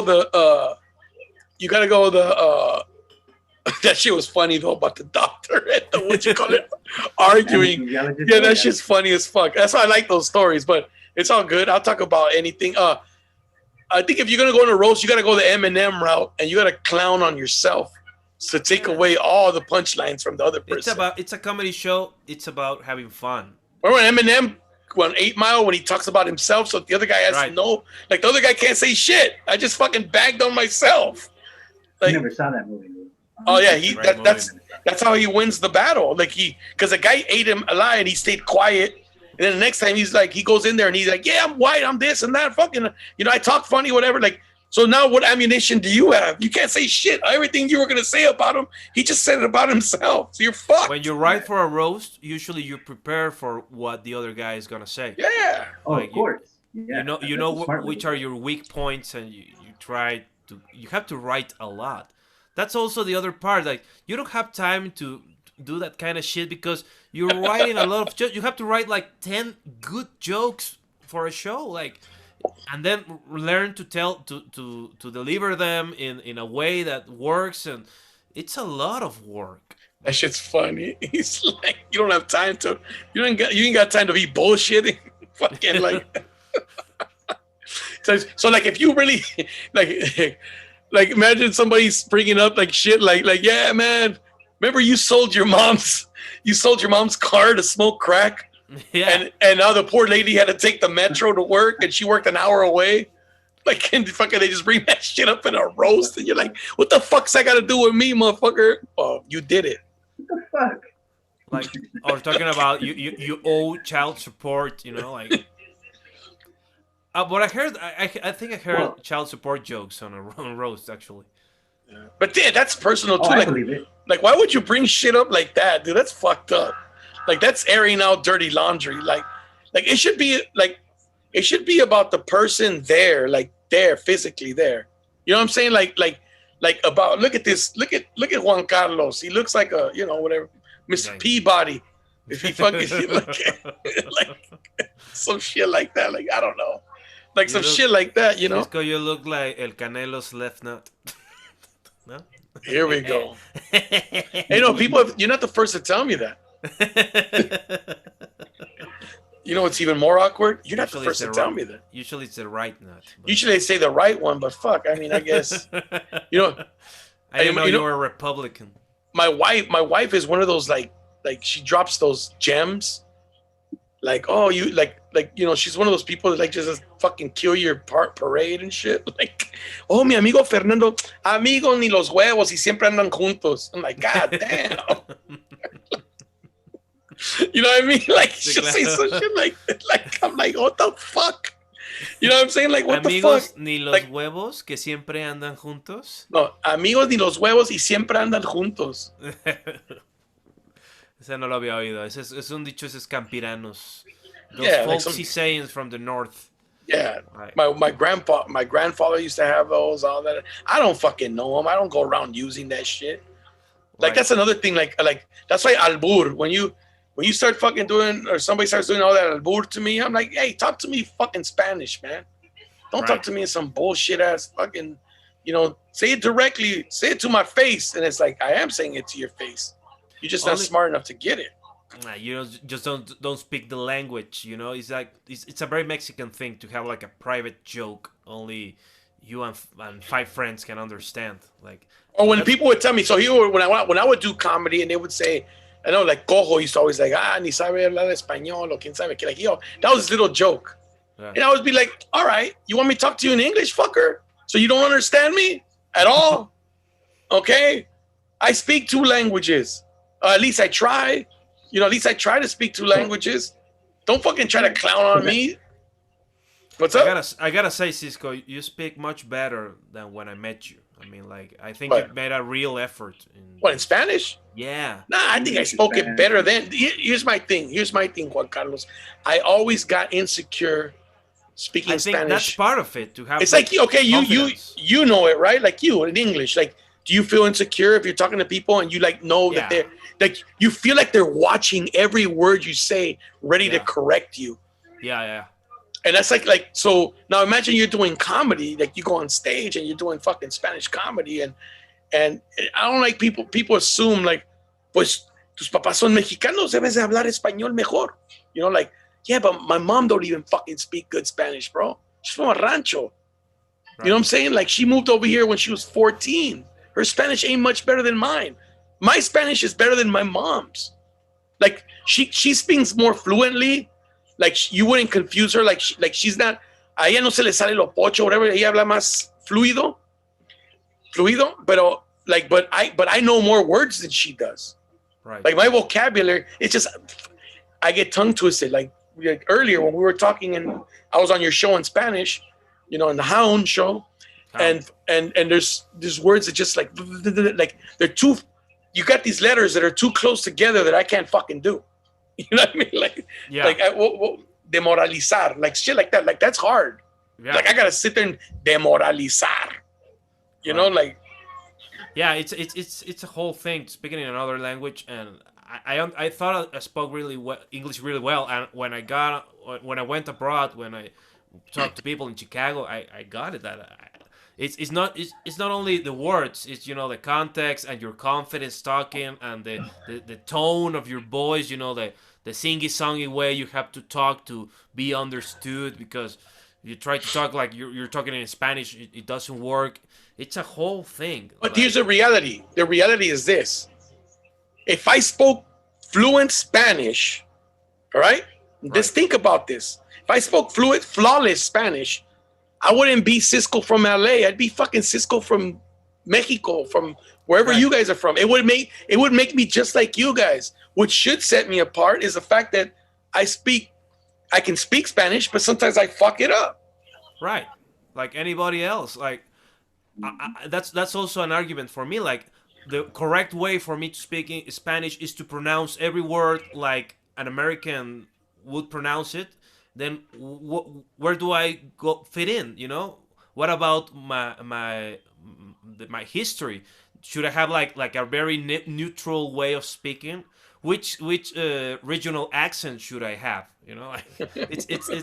It's absurd. Like, why should I speak like I work at the UN? Do they make fun of you, like for being from Acapulco, like people in Acapulco, for the way you talk? Because you don't sound like all the people from Acapulco. Not really, but I got made fun of in Mexico City for being from Acapulco, and they. But you don't talk. But you don't speak like the people from Acapulco. Yeah, but it was part of the whole thing, because Mexicans love to be really to talk about class, insult people and tell them they're lower class than them. That's the whole thing with the middle class in this country. Oh yeah, I think anywhere, and they told me that I was less than because I was from one of the poorer states from the country, that I was from a resort town, but not much really. It was pretty mild.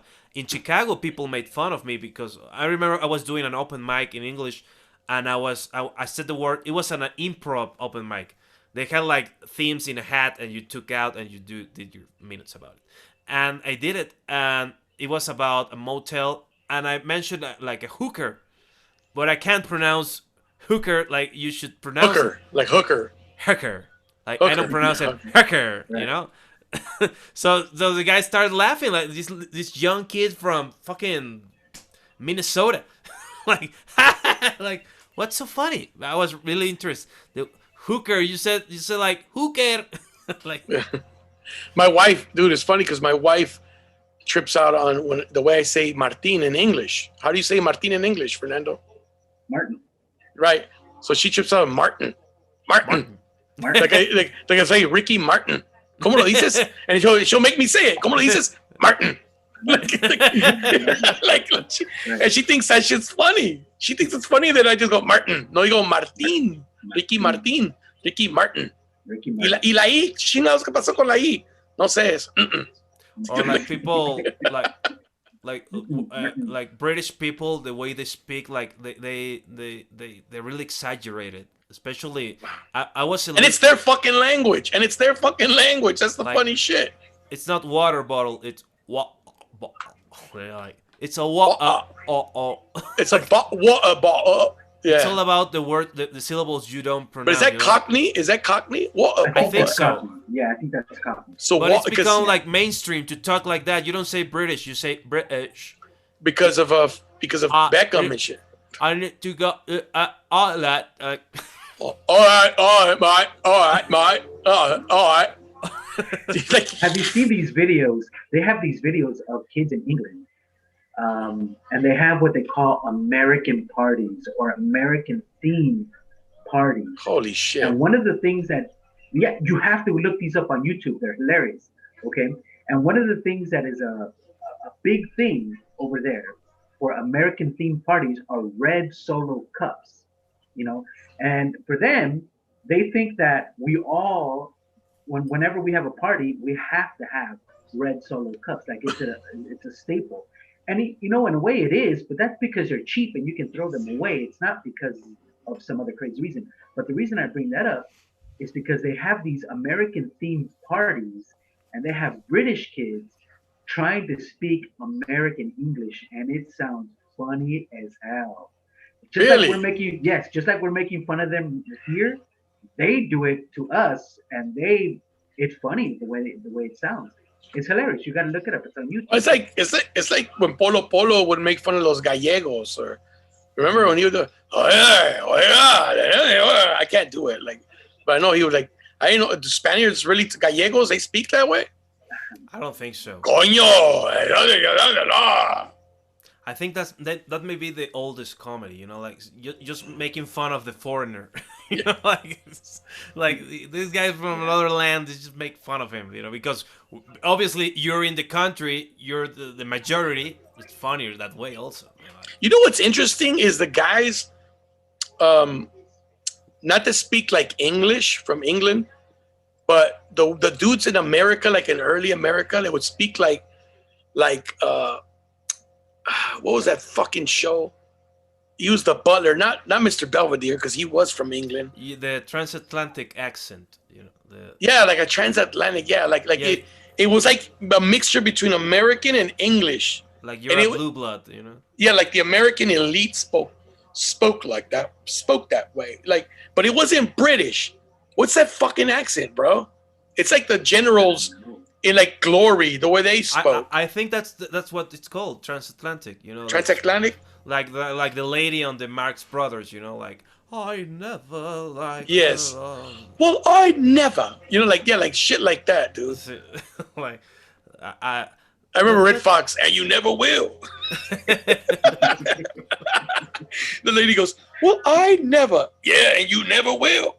That shit was so funny. Dude, Sanford and Son was so fucking funny, bro. Oh my God, dude. What was your favorite show growing up, Fernando? Oh, I had a lot of sitcom, shows that sitcom though, sitcom. Sitcoms, man. I don't know, man. There was so many. Three's Company, bro. There's a channel. I like Three's Company. I like Three's Company because basically every single show was the exact same way. Mr. Furley thought that they were having sex. Yes. You know, and then they had to convince him that, you know, Jack was gay or whatever the hell. Every single the Ropers, or the Ropers. Or the Ropers, right? Started with the Ropers, and then it was Mr. Furley. Well, I told you the episode. You know, and then the episode I was watching where Mr. Furley comes over and he's like, "Hey, Jack said I needed to fix something," and then she's like, "Well, Jack's in the bathroom with Chrissy," and then Mr. Furley comes to the door and he hears the door, "Chrissy, get in the tub with me," you know, like, and he's like, you know, because Jack's supposed to be gay, right? Exactly. and then she's like, what she say? Like, it's not gonna reach. He hears it's not gonna reach, and then he goes, and then Jack goes, well, you have to unfold it first. That's a lot of sitcoms, you know, getting away with dick jokes. I mean, yeah. But it was so funny, dude. But Three's Company, I loved. Dude, the thing I liked about Three's Company is nobody better than John Ritter for physical comedy, man. Like I know Mr. Bean, Rowan Atkinson was good, but goddamn, dude, John Ritter was so fucking good, bro. The physical, like John Ritter didn't have to speak to make you laugh, like Mr. Bean. Yeah. You know, but dude, he just so. I think Jim Carrey once said that he watched a lot of John Ritter, and he got a lot of his mannerisms from that, because that character, that Jack Tripper character. Yeah. I never saw it. We didn't get it. Three's Company. We didn't get for this Three's Company. Oh, bro, you would like it. You would like it. It's a guy, single guy, moves in with two single girls, but the landlord doesn't. Back in this is the 70s where one guy couldn't live with two girls unless he was with one of them or whatever. So it's like that's not proper, for two young ladies to live with a single guy. So he had to convince the landlord he was gay. And the fucking landlord, Mr. Roper, loved throwing it in his face. He would do this all the time. I forgot you're one of these, Jack. Oh, and he yeah, would do the little Tinkerbell shit, little campanita. I always found it interesting in American sitcoms when you watch the pilot, like using your example, they live in an apartment, two ladies and a guy. And then you watch the 8th season and they have like a car wash and they're no longer two girls and a guy, but there's another guy and there's a baby. Like they just threw all the shit at the wall just to keep it going. Like I never seen a show like that, dude. What the fuck? Where'd that come from? Which show? Well, the Cosby Show was a little bit like that, I think. Like at the end, the daughters got married and then they had kids and and there was like there was a new baby. They always had to have a baby. When the baby grew up, they got another baby. Full House. Yeah. They had the little girl, which was twins, the Olsen twins. Right. So watch Malcolm in the Middle. They had a baby. I was like, I didn't expect them to have a fucking baby later on in the show, but they had a baby. The best. Yeah, and then like in half the season, the baby's 5 years old. Like, how the fuck did that happen?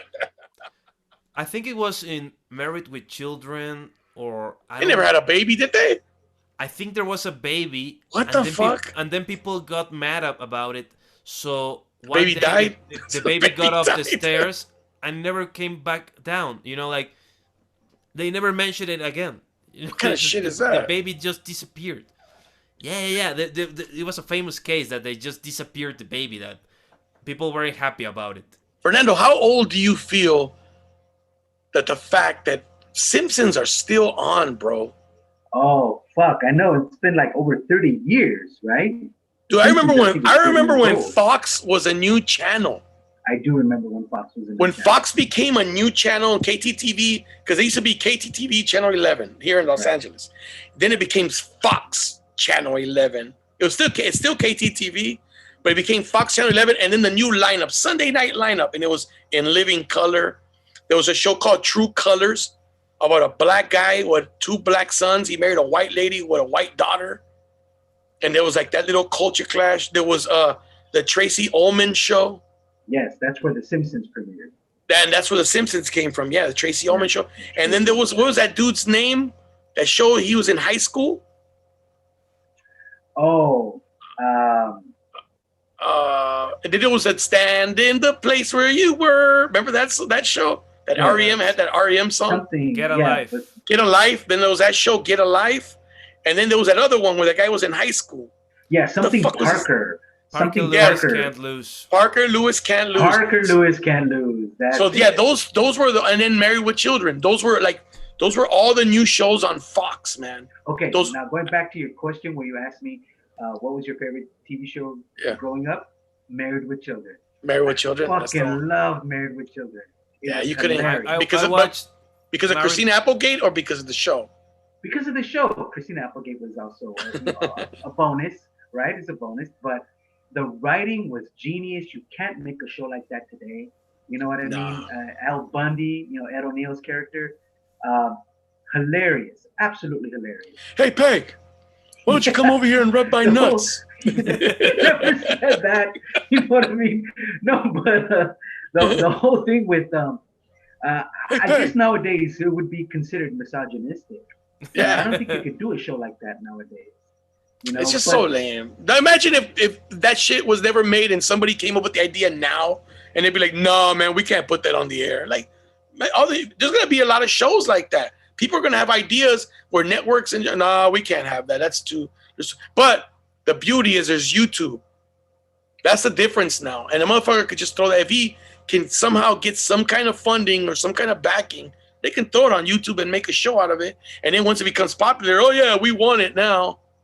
You know what I mean? They usually fuck it up at that stage. I mean, people, they will.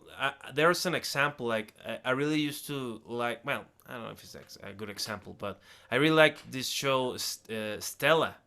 like from the guys from the sketch show The State.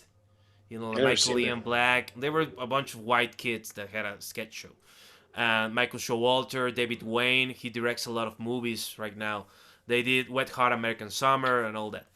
And they used to have like this bar show where they did this little sketch. They did these little sketches. They showed videos of sketches they did themselves, and they were crazy. I mean, I know it's not everybody's sort of humor, but they did jokes like they got the famous friends like Paul Rudd before he was that big, but he had already done a movie with Jennifer Aniston, and there was this sketch where they were on the forest in the forest, and they were camping out, and Paul Rudd was the guide, and the guy says, "You guys got any questions?"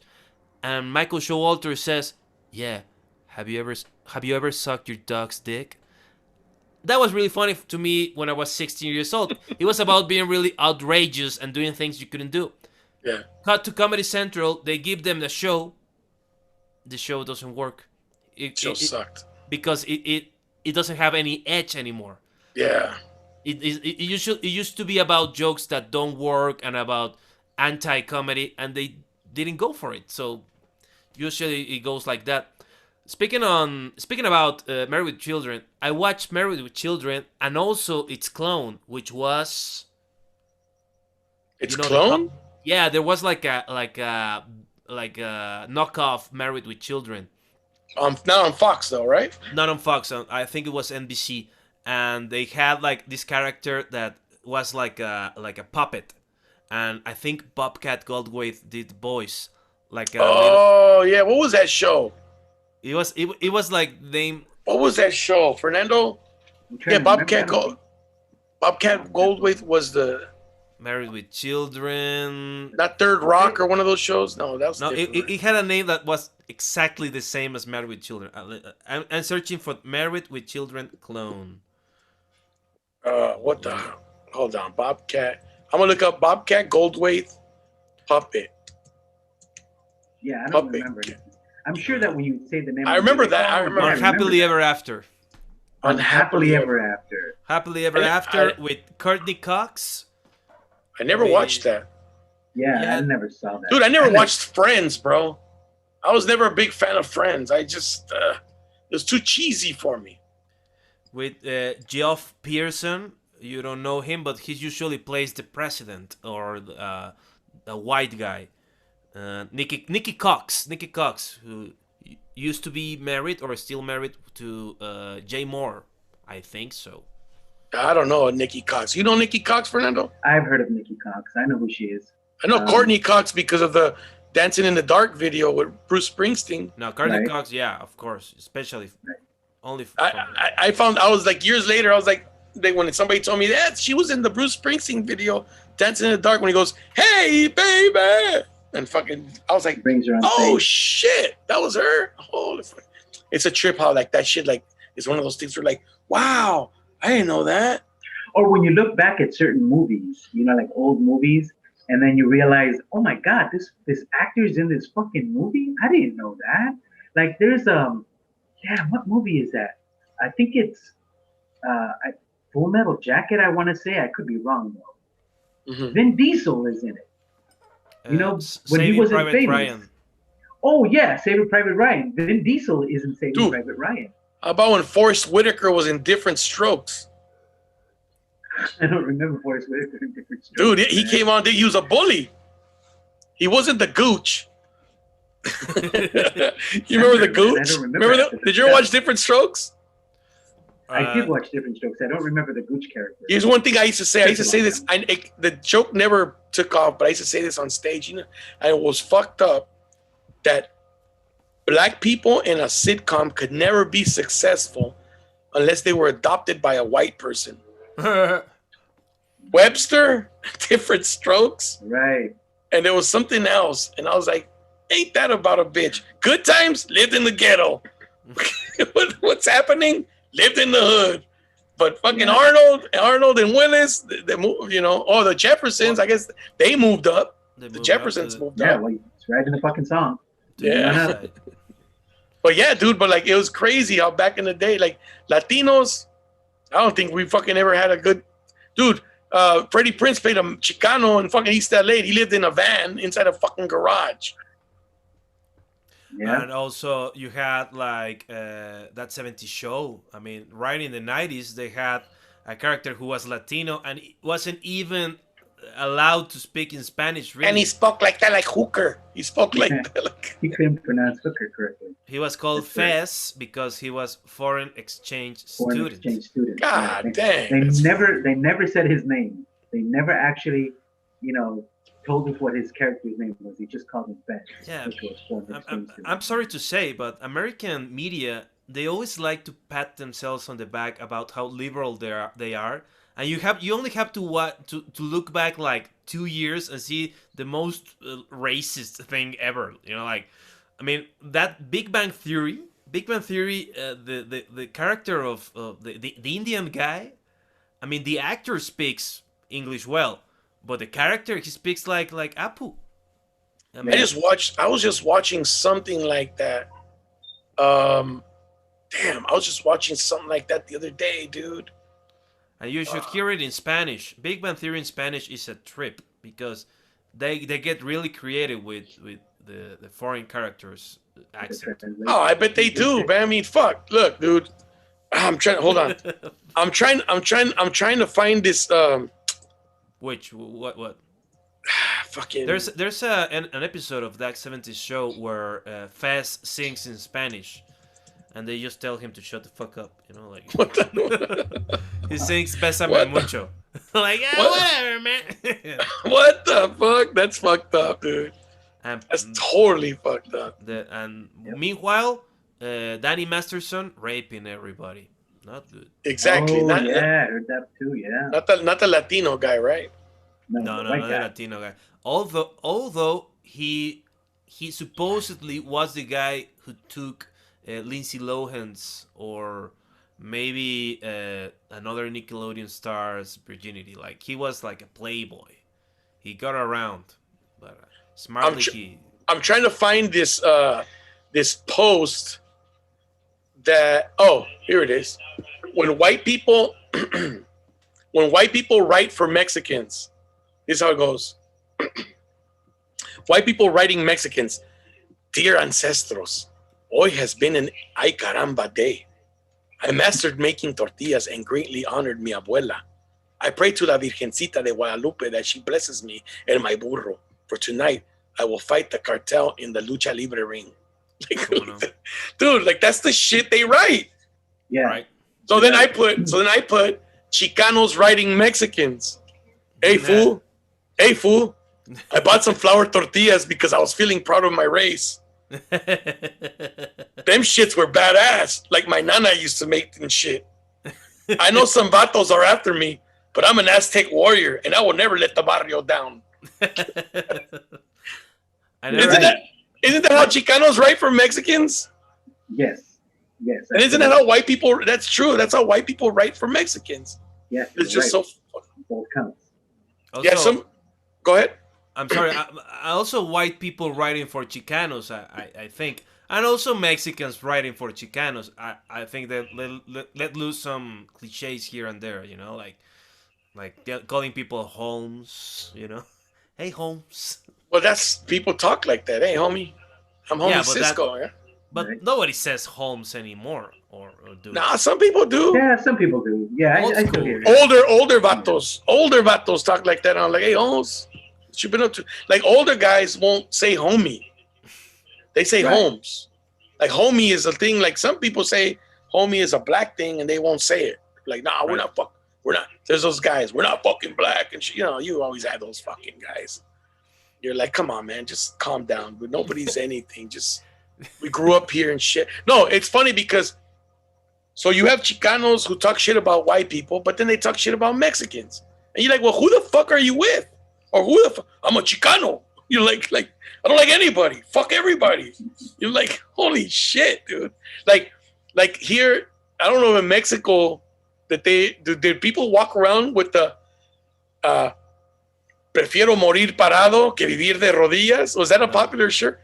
Emiliano Zapata. That's a fucking very popular shirt. We're not Latinos. We're not Hispanics.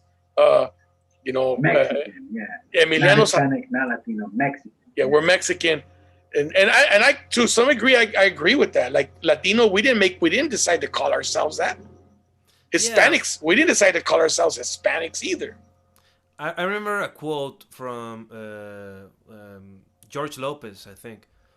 He was talking about like Chicanos versus Mexicans, and he said like the Chicano is the guy who works the register, and white people make fun of him, but the Mexican is the one sweeping the floors, and the Chicano makes fun of him. You know, like come on, man.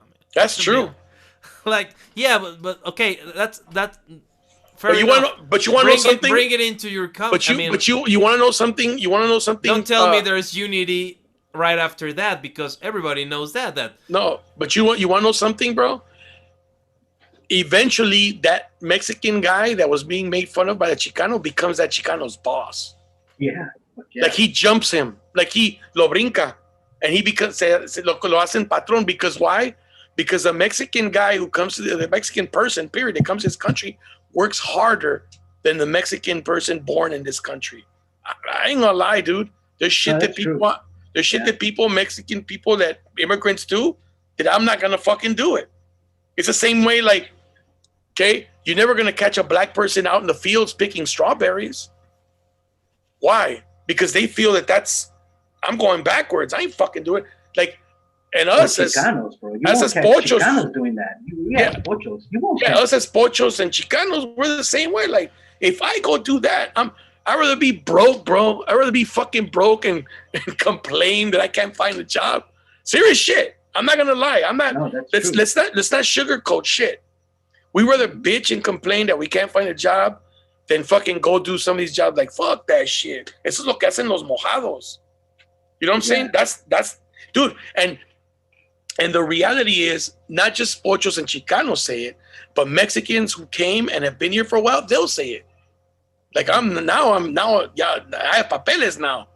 Eso lo hace un mojado, yo no lo hago. Like, shit like that, bro. Yeah, classes. It's the same way in Mexico. It's a classist society. You know I mean, that's how they do. That's what Juan Carlos was talking about earlier. You know, but look, hey, and I've already told this story before. As a pocho, I did go up and pick grapes up in I remember you told us the country, and that's how I got caught by the immigration. Did you hear that? Did you hear that story? Did you hear that story? No. Look, I don't know. Hey, tell them. I don't give a fuck. Right. Repeat it. That shit was good. All right, fuck it. I'll repeat it. I don't care. So, I was 11 years old, and I wanted a BB gun. You know, un rifle de postas. You know, a BB gun, right? And so it cost $100 at the time. I was 11 years old. All my friends had BB guns. And I wanted this particular one because it had a scope on top of it. It looked like a sniper rifle. It was really nice.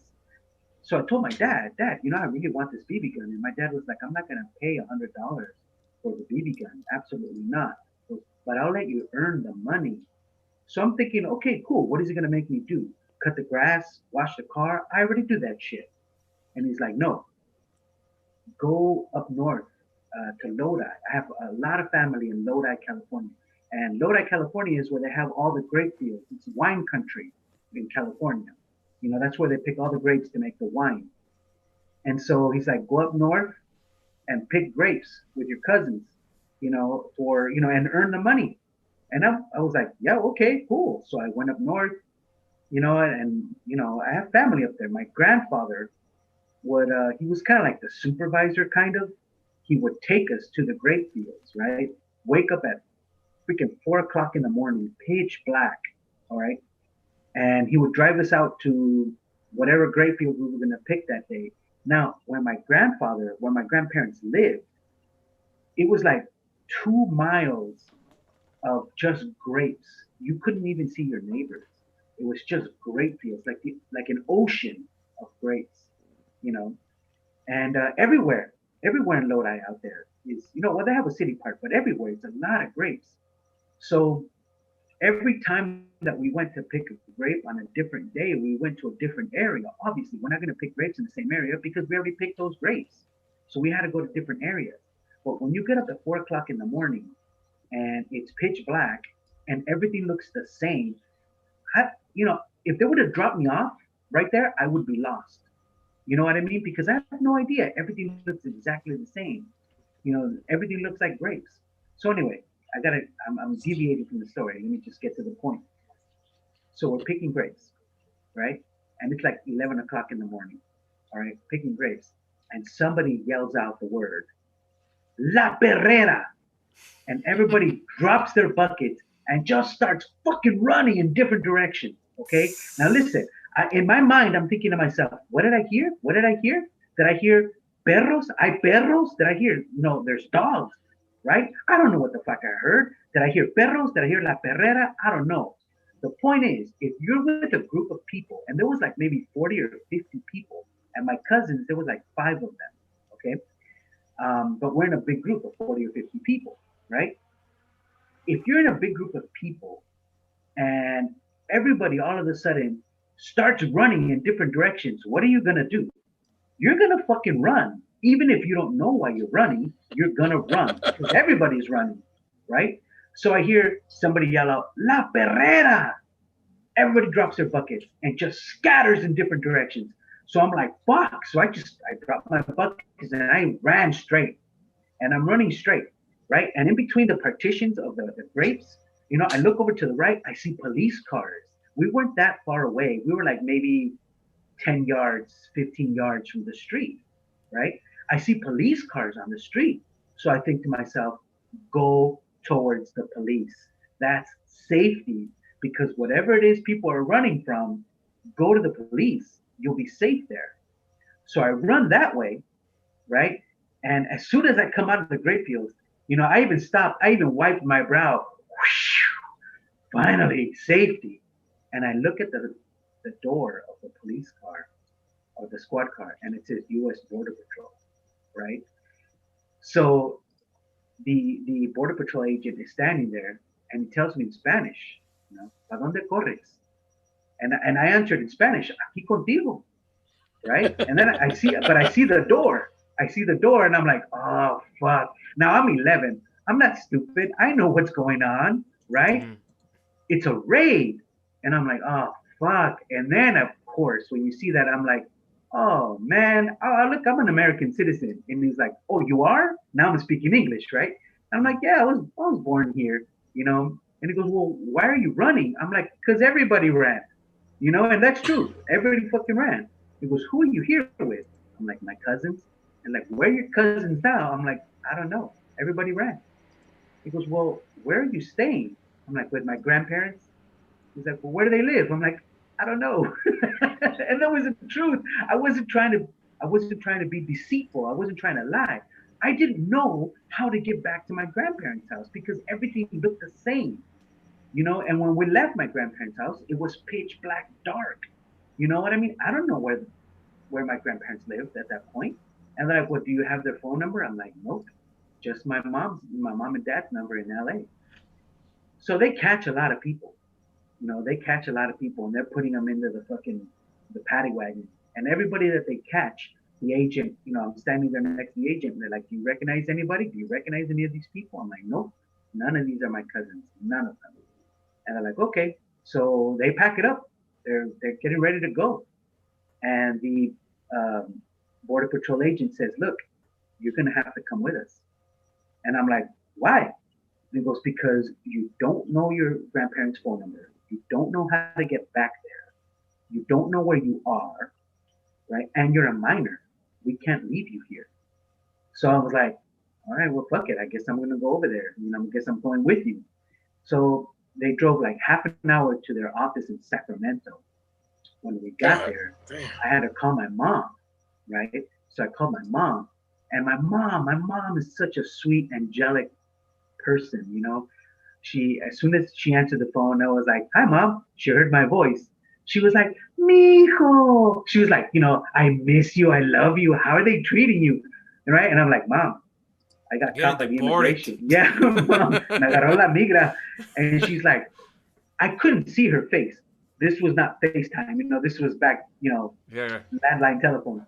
No cell phones at the time. I couldn't see my mom's face. But I could imagine her demeanor and the look on her face change. I could feel it because she was all happy. She's like, "Oh, mijo, cómo estás? How's everybody?" Right? And then when I said, "Mom, me agarró la migra," I could feel it. Her voice changed. She was in full on panic mode, because she starts just speak English. Tell him that you speak English. Why are you speaking to me in Spanish? I'm like, because you don't speak English, Mom. You know what I mean? I spoke to them and tell him you're an American citizen. Tell him when you were born. I'm like, I did all of that. And she goes, well, why did they take you? I'm like, well, because my cousins ran and they couldn't leave me there because, I was there by myself. All my primos took off and they left me there. Your cousins had papers too, right? No, they were all illegal. Oh. I'm sorry. That's a very important part of the story. I couldn't tell them shit. Yeah, my cousins were illegal, right? Well, good thing you didn't know where your grandparents were. They would have gotten deported. Go get them, right? And so that's a very important part of the story. They were all illegal.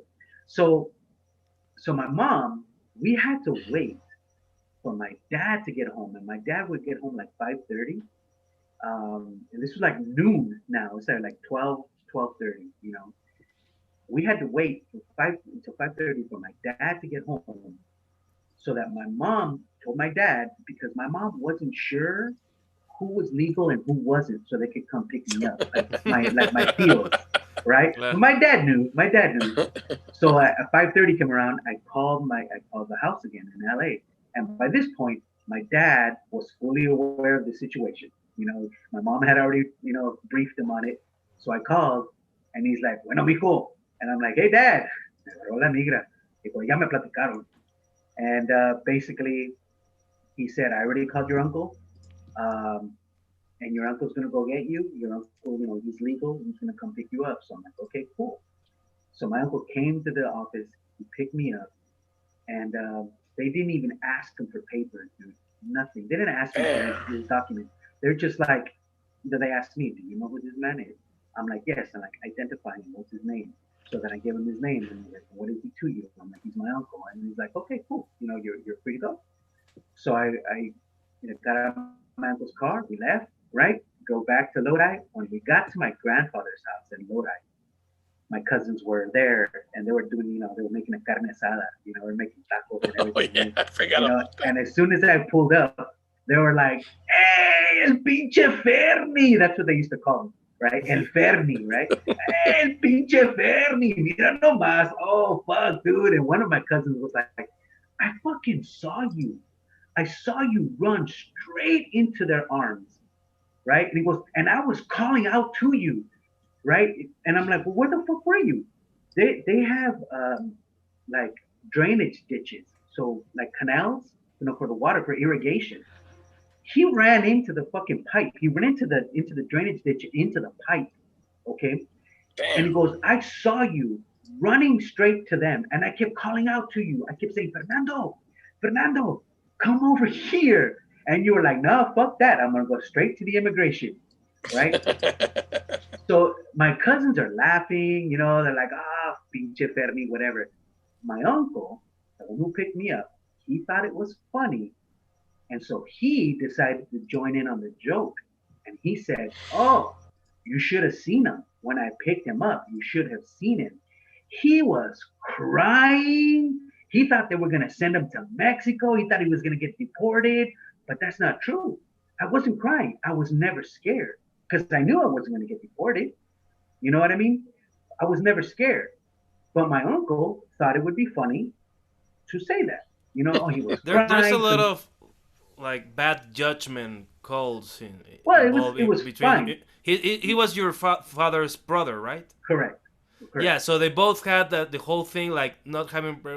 I'm sorry to say, but like sending your documented American son to work the fields with your family who does he's not documented, and be exposed to a raid by, well, not ICE but Border Patrol. ICE at the time. Not ICE at the time. Was, I bet your mom was pretty mad at your dad, right?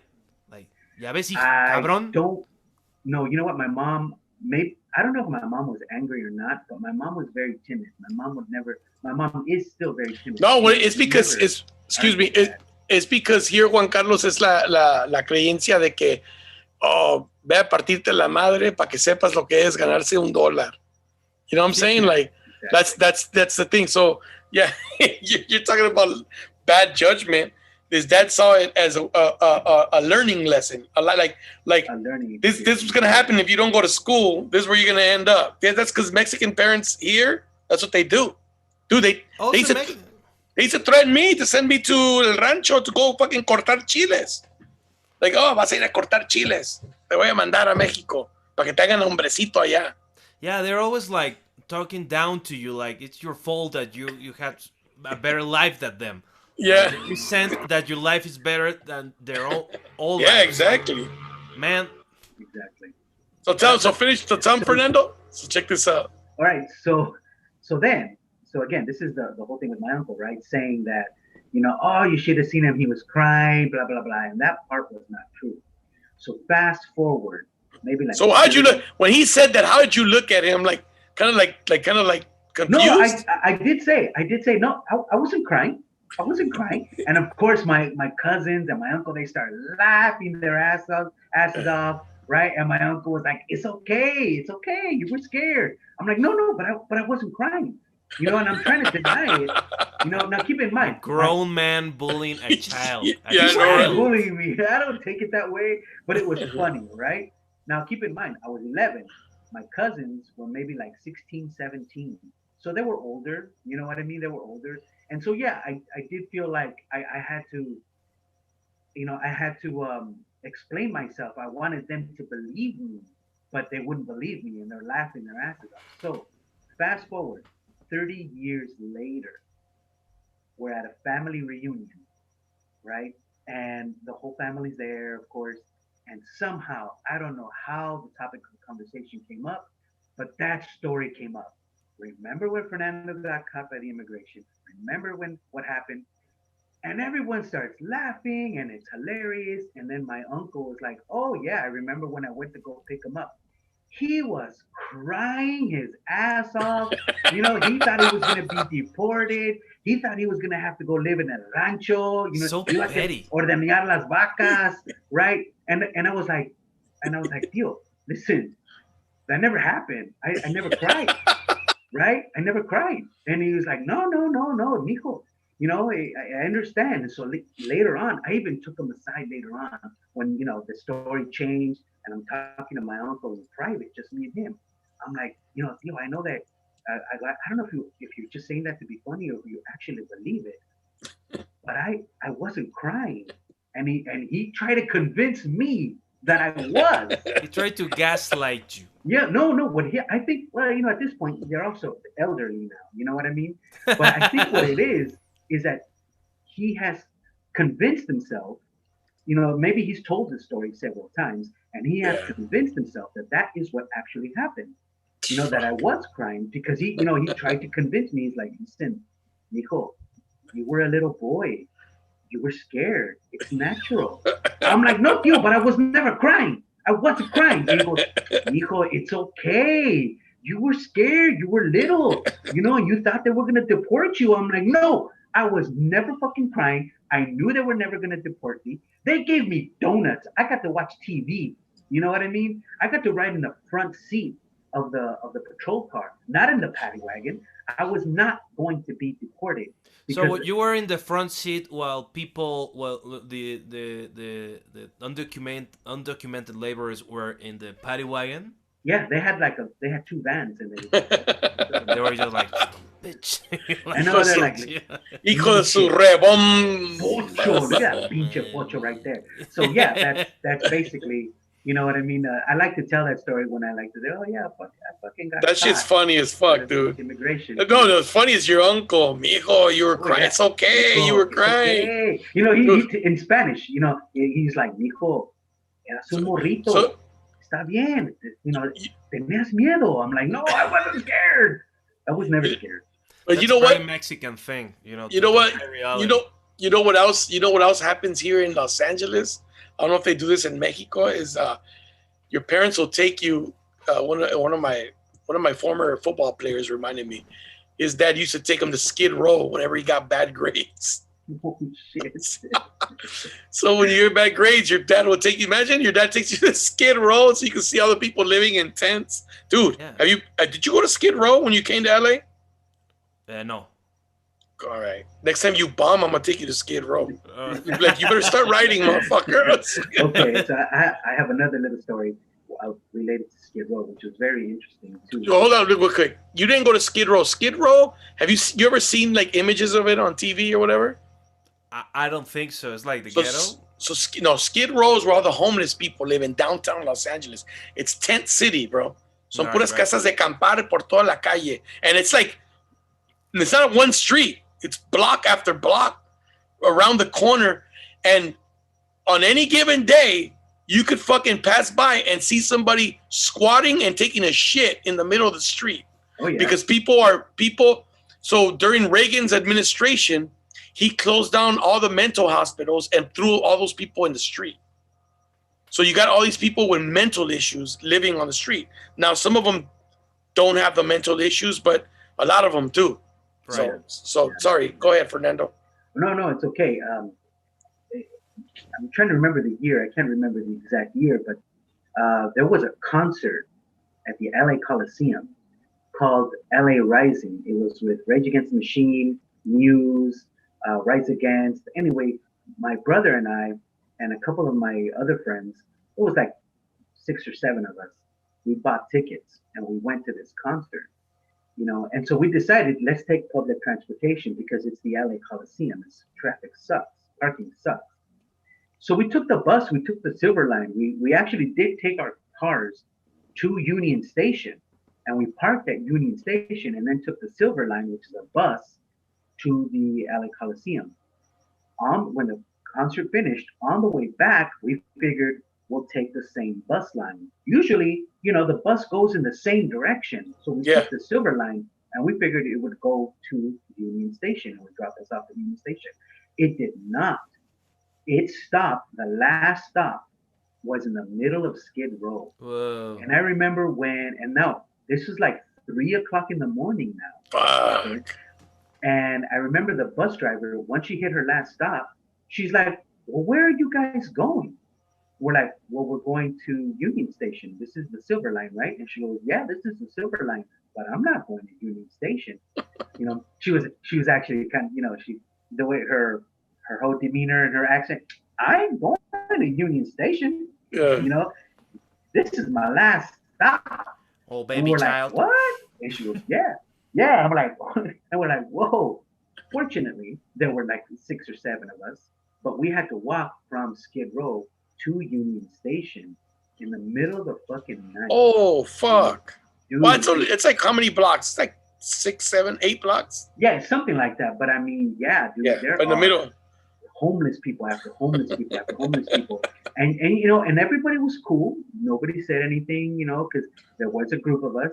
Hey, gordito. Nothing like that.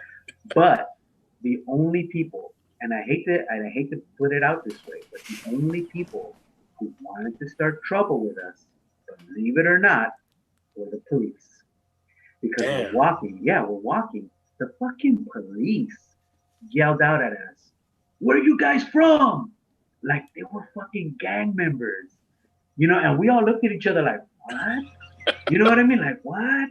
Like, we're from nowhere. You know what I mean?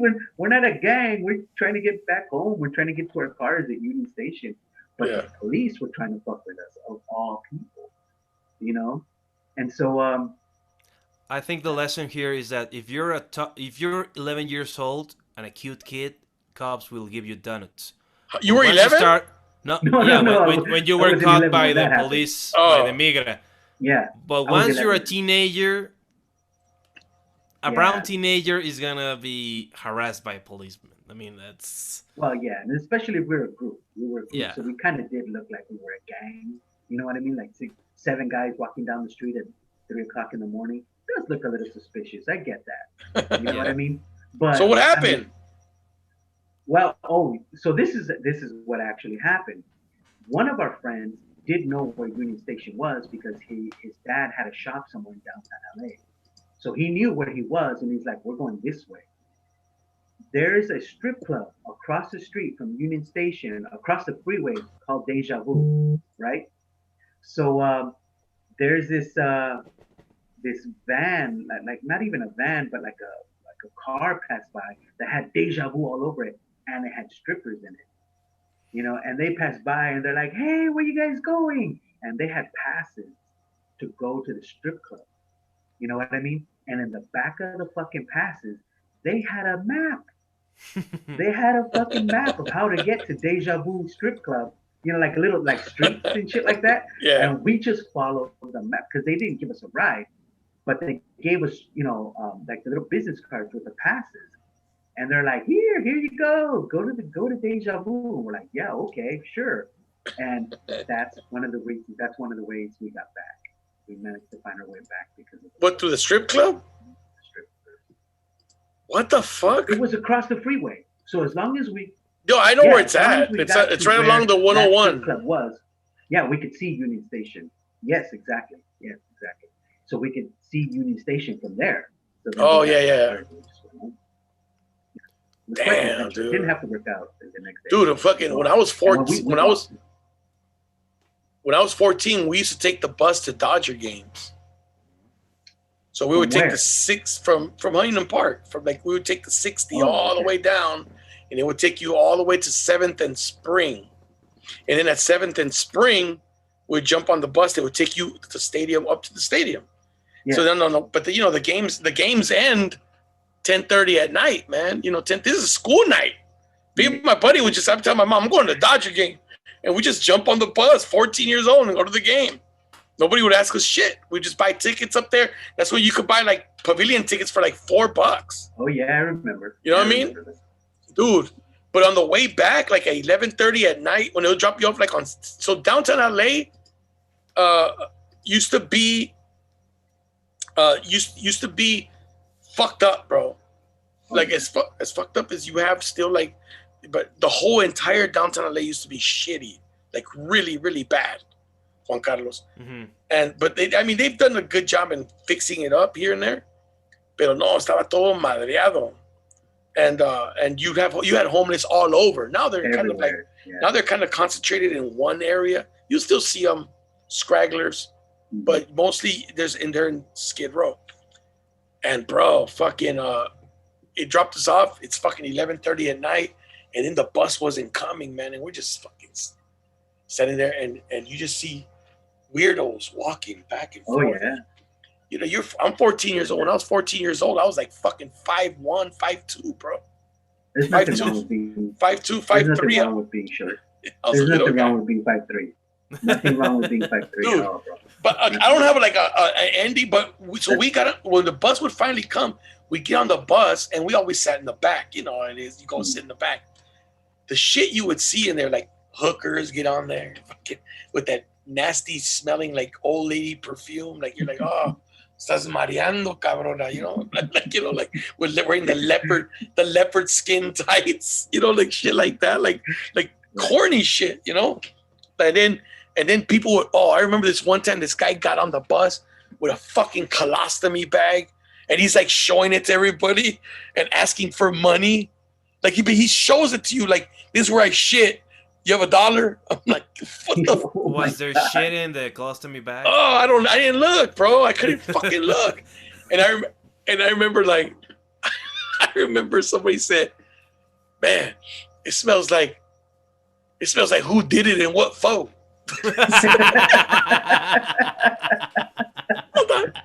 and then his other it sounds like who did it and what for. And then another guy goes, man, it smells like he did it and he better not do that shit again. But dude, so that's what like kind of cheered up our dude, because we were scared. Me and my buddy Bad Luck when I got shot at his house. We're fucking, like every time I was with him, shit like that was happening to us, dude. Like we'd end up in situations like, fuck, man. Well, his name was Bad Luck. You are fucking Bad Luck, but he gave himself that name. No, man. Well, but yeah, well, fellas, we're gonna wrap this up, man. All right. It It's a good time. Thank you, Juan Carlos. Gracias, amigos. Fernando, adiós. Bueno verte de nuevo. Cisco, Igualmente, the same. Pinche Horacio couldn't make it today. He had another podcast. Because we weren't going to do it today. We're going to do it tomorrow. But like you said, hey, I'll do it Sunday. And I'm like, fuck it. Let's do it tomorrow then. Shit. You know what I'm saying? But maybe you got to come on when Horacio's on, because you guys are all Siete Machos brothers and shit over there. Yeah, just So who's going to be Siete Machos now? Who's going to be in it now? Horacio, Eduardo Talavera, Coco Celis, Emiliano Gama, El Muerto. Bueno, yo. Ese güey. Ese güey? So he's going to be with you guys? It's like Timbiriche. We have a rotating roster. You know, the original Siete Machos are no more, but these are the new Siete Machos. That's dope, man. I hope you guys keep freaking progressing with stand-up comedy in Mexico, man. Because for sure. You guys are doing really a good job, man, of making that shit grow. That shit I remember when I went, the first time I went to Mexico City, it was just like, well, we do this show here at Beard Hall, and then we do this little show over here at the Iron Horse. el Black Horse. No, there was the Iron Horse too. Juan Jose Covarrubias. Wild Iron Horse, I remember. The Iron Horse. Shitty bar. And then the Black Horse was in Santa Fe. Yeah. And then Macario got me a gig we did in Satélite. I can't remember the name of the place. Yeah. Sofia used to do a show at Bataclan. So I got to do a show. I did a show with you guys at Café 22 too. Yeah. Café 22 is no more. Yeah, we did that. That was pretty cool. Yeah. But yeah, dude, from what it was to what it's grown, it's like unfucking believable, bro. And it's awesome. And that's why I say when guys say, I'm trying to get into English, I'm like, why? You guys fucking own Spanish. Like, there's still more to grow. It's still going to grow even more. Fuck all that. Like, if somebody comes to you eventually and says, hey, can you do English? Then you go, fuck yeah. But don't abandon that. Don't abandon that. Or because what's going to happen is you're going to start putting your shit into this and fuck all that up. You know what I'm saying? Right. Like, yeah, that makes sense. It's just like, do like Derbez. Derbez fucking got to a level where America said, fuck, we need you over here too. You know what I'm saying? But before that, Derbez was like doing like little theater shows in LA to get in touch with the language and the comedy and all that. I mean, he did also, Latino logs. Yeah. I think he did Latino logs. I think so. Yeah, just to get practice, to know how to do comedy in English. And that's the thing, that he had the luxury of being able to go every weekend to LA to do a show. But you know how he got in, bro? Mexico, and then... So he was in the movie Jack and Jill with Adam Sandler, and I've mentioned this before. I fucking got 2 callbacks for that part. Oh. And then I see Derbez, or Sandler, one of them was on a show. No, it was Derbez, because they wouldn't ask Sandler about Derbez. They were asking Derbez, so how'd you get that part? And Adam Sandler asked las criadas de la casa, the maids, the people clean his house, who the funniest Mexican was. And they said Derbez, and that's how he got the part. He didn't have to fucking audition like my ass and go back twice for callbacks and then not get picked. That was like that was really progressive from Adam Sandler. Usually we would be like Rob Schneider going, "You can do it." Oh yeah, exactly. Well, he's married to a Mexican woman. Yeah, I think he is. Yeah, that's right. Yeah, he's married to a Mexican woman. The closer is from El Norteño. I'm hearing the gossip that a lot of jokes from Rob Schneider's new special are Mexican jokes that he translated. Oh, how about that? Are you serious? Yeah. He tells a joke. I don't know if you've heard it in English, but it's a joke El Norteño tells. Dice así de, no, ya no me la quiere chupar mi vieja. Mira, lo que tienes que hacer es ponte así como que algo que le dé ganas de meterse a su boca, ¿no? Entonces así prepárate, yo me pongo así como un poquito de miel, ¿no? Tú puedes, entonces, pues entonces el otro fue a su casa Y antes de que llegara su esposa, se puso pues un poco de crema chantilly, de crema whipped cream y nuez y así chocolate derretido y la cereza y así todo y helado y canela así. Entonces llega la esposa y lo ve y dice, ¡ay, dame! ¡Get your own! Are you serious? Don't tell me that shit. Yeah. Fuck. Well, what a way to end this shit. Yeah. Exactly. Burning bridges with Rob Schneider. All right. Well, anyways, man, have a good night, gentlemen. Have a good night.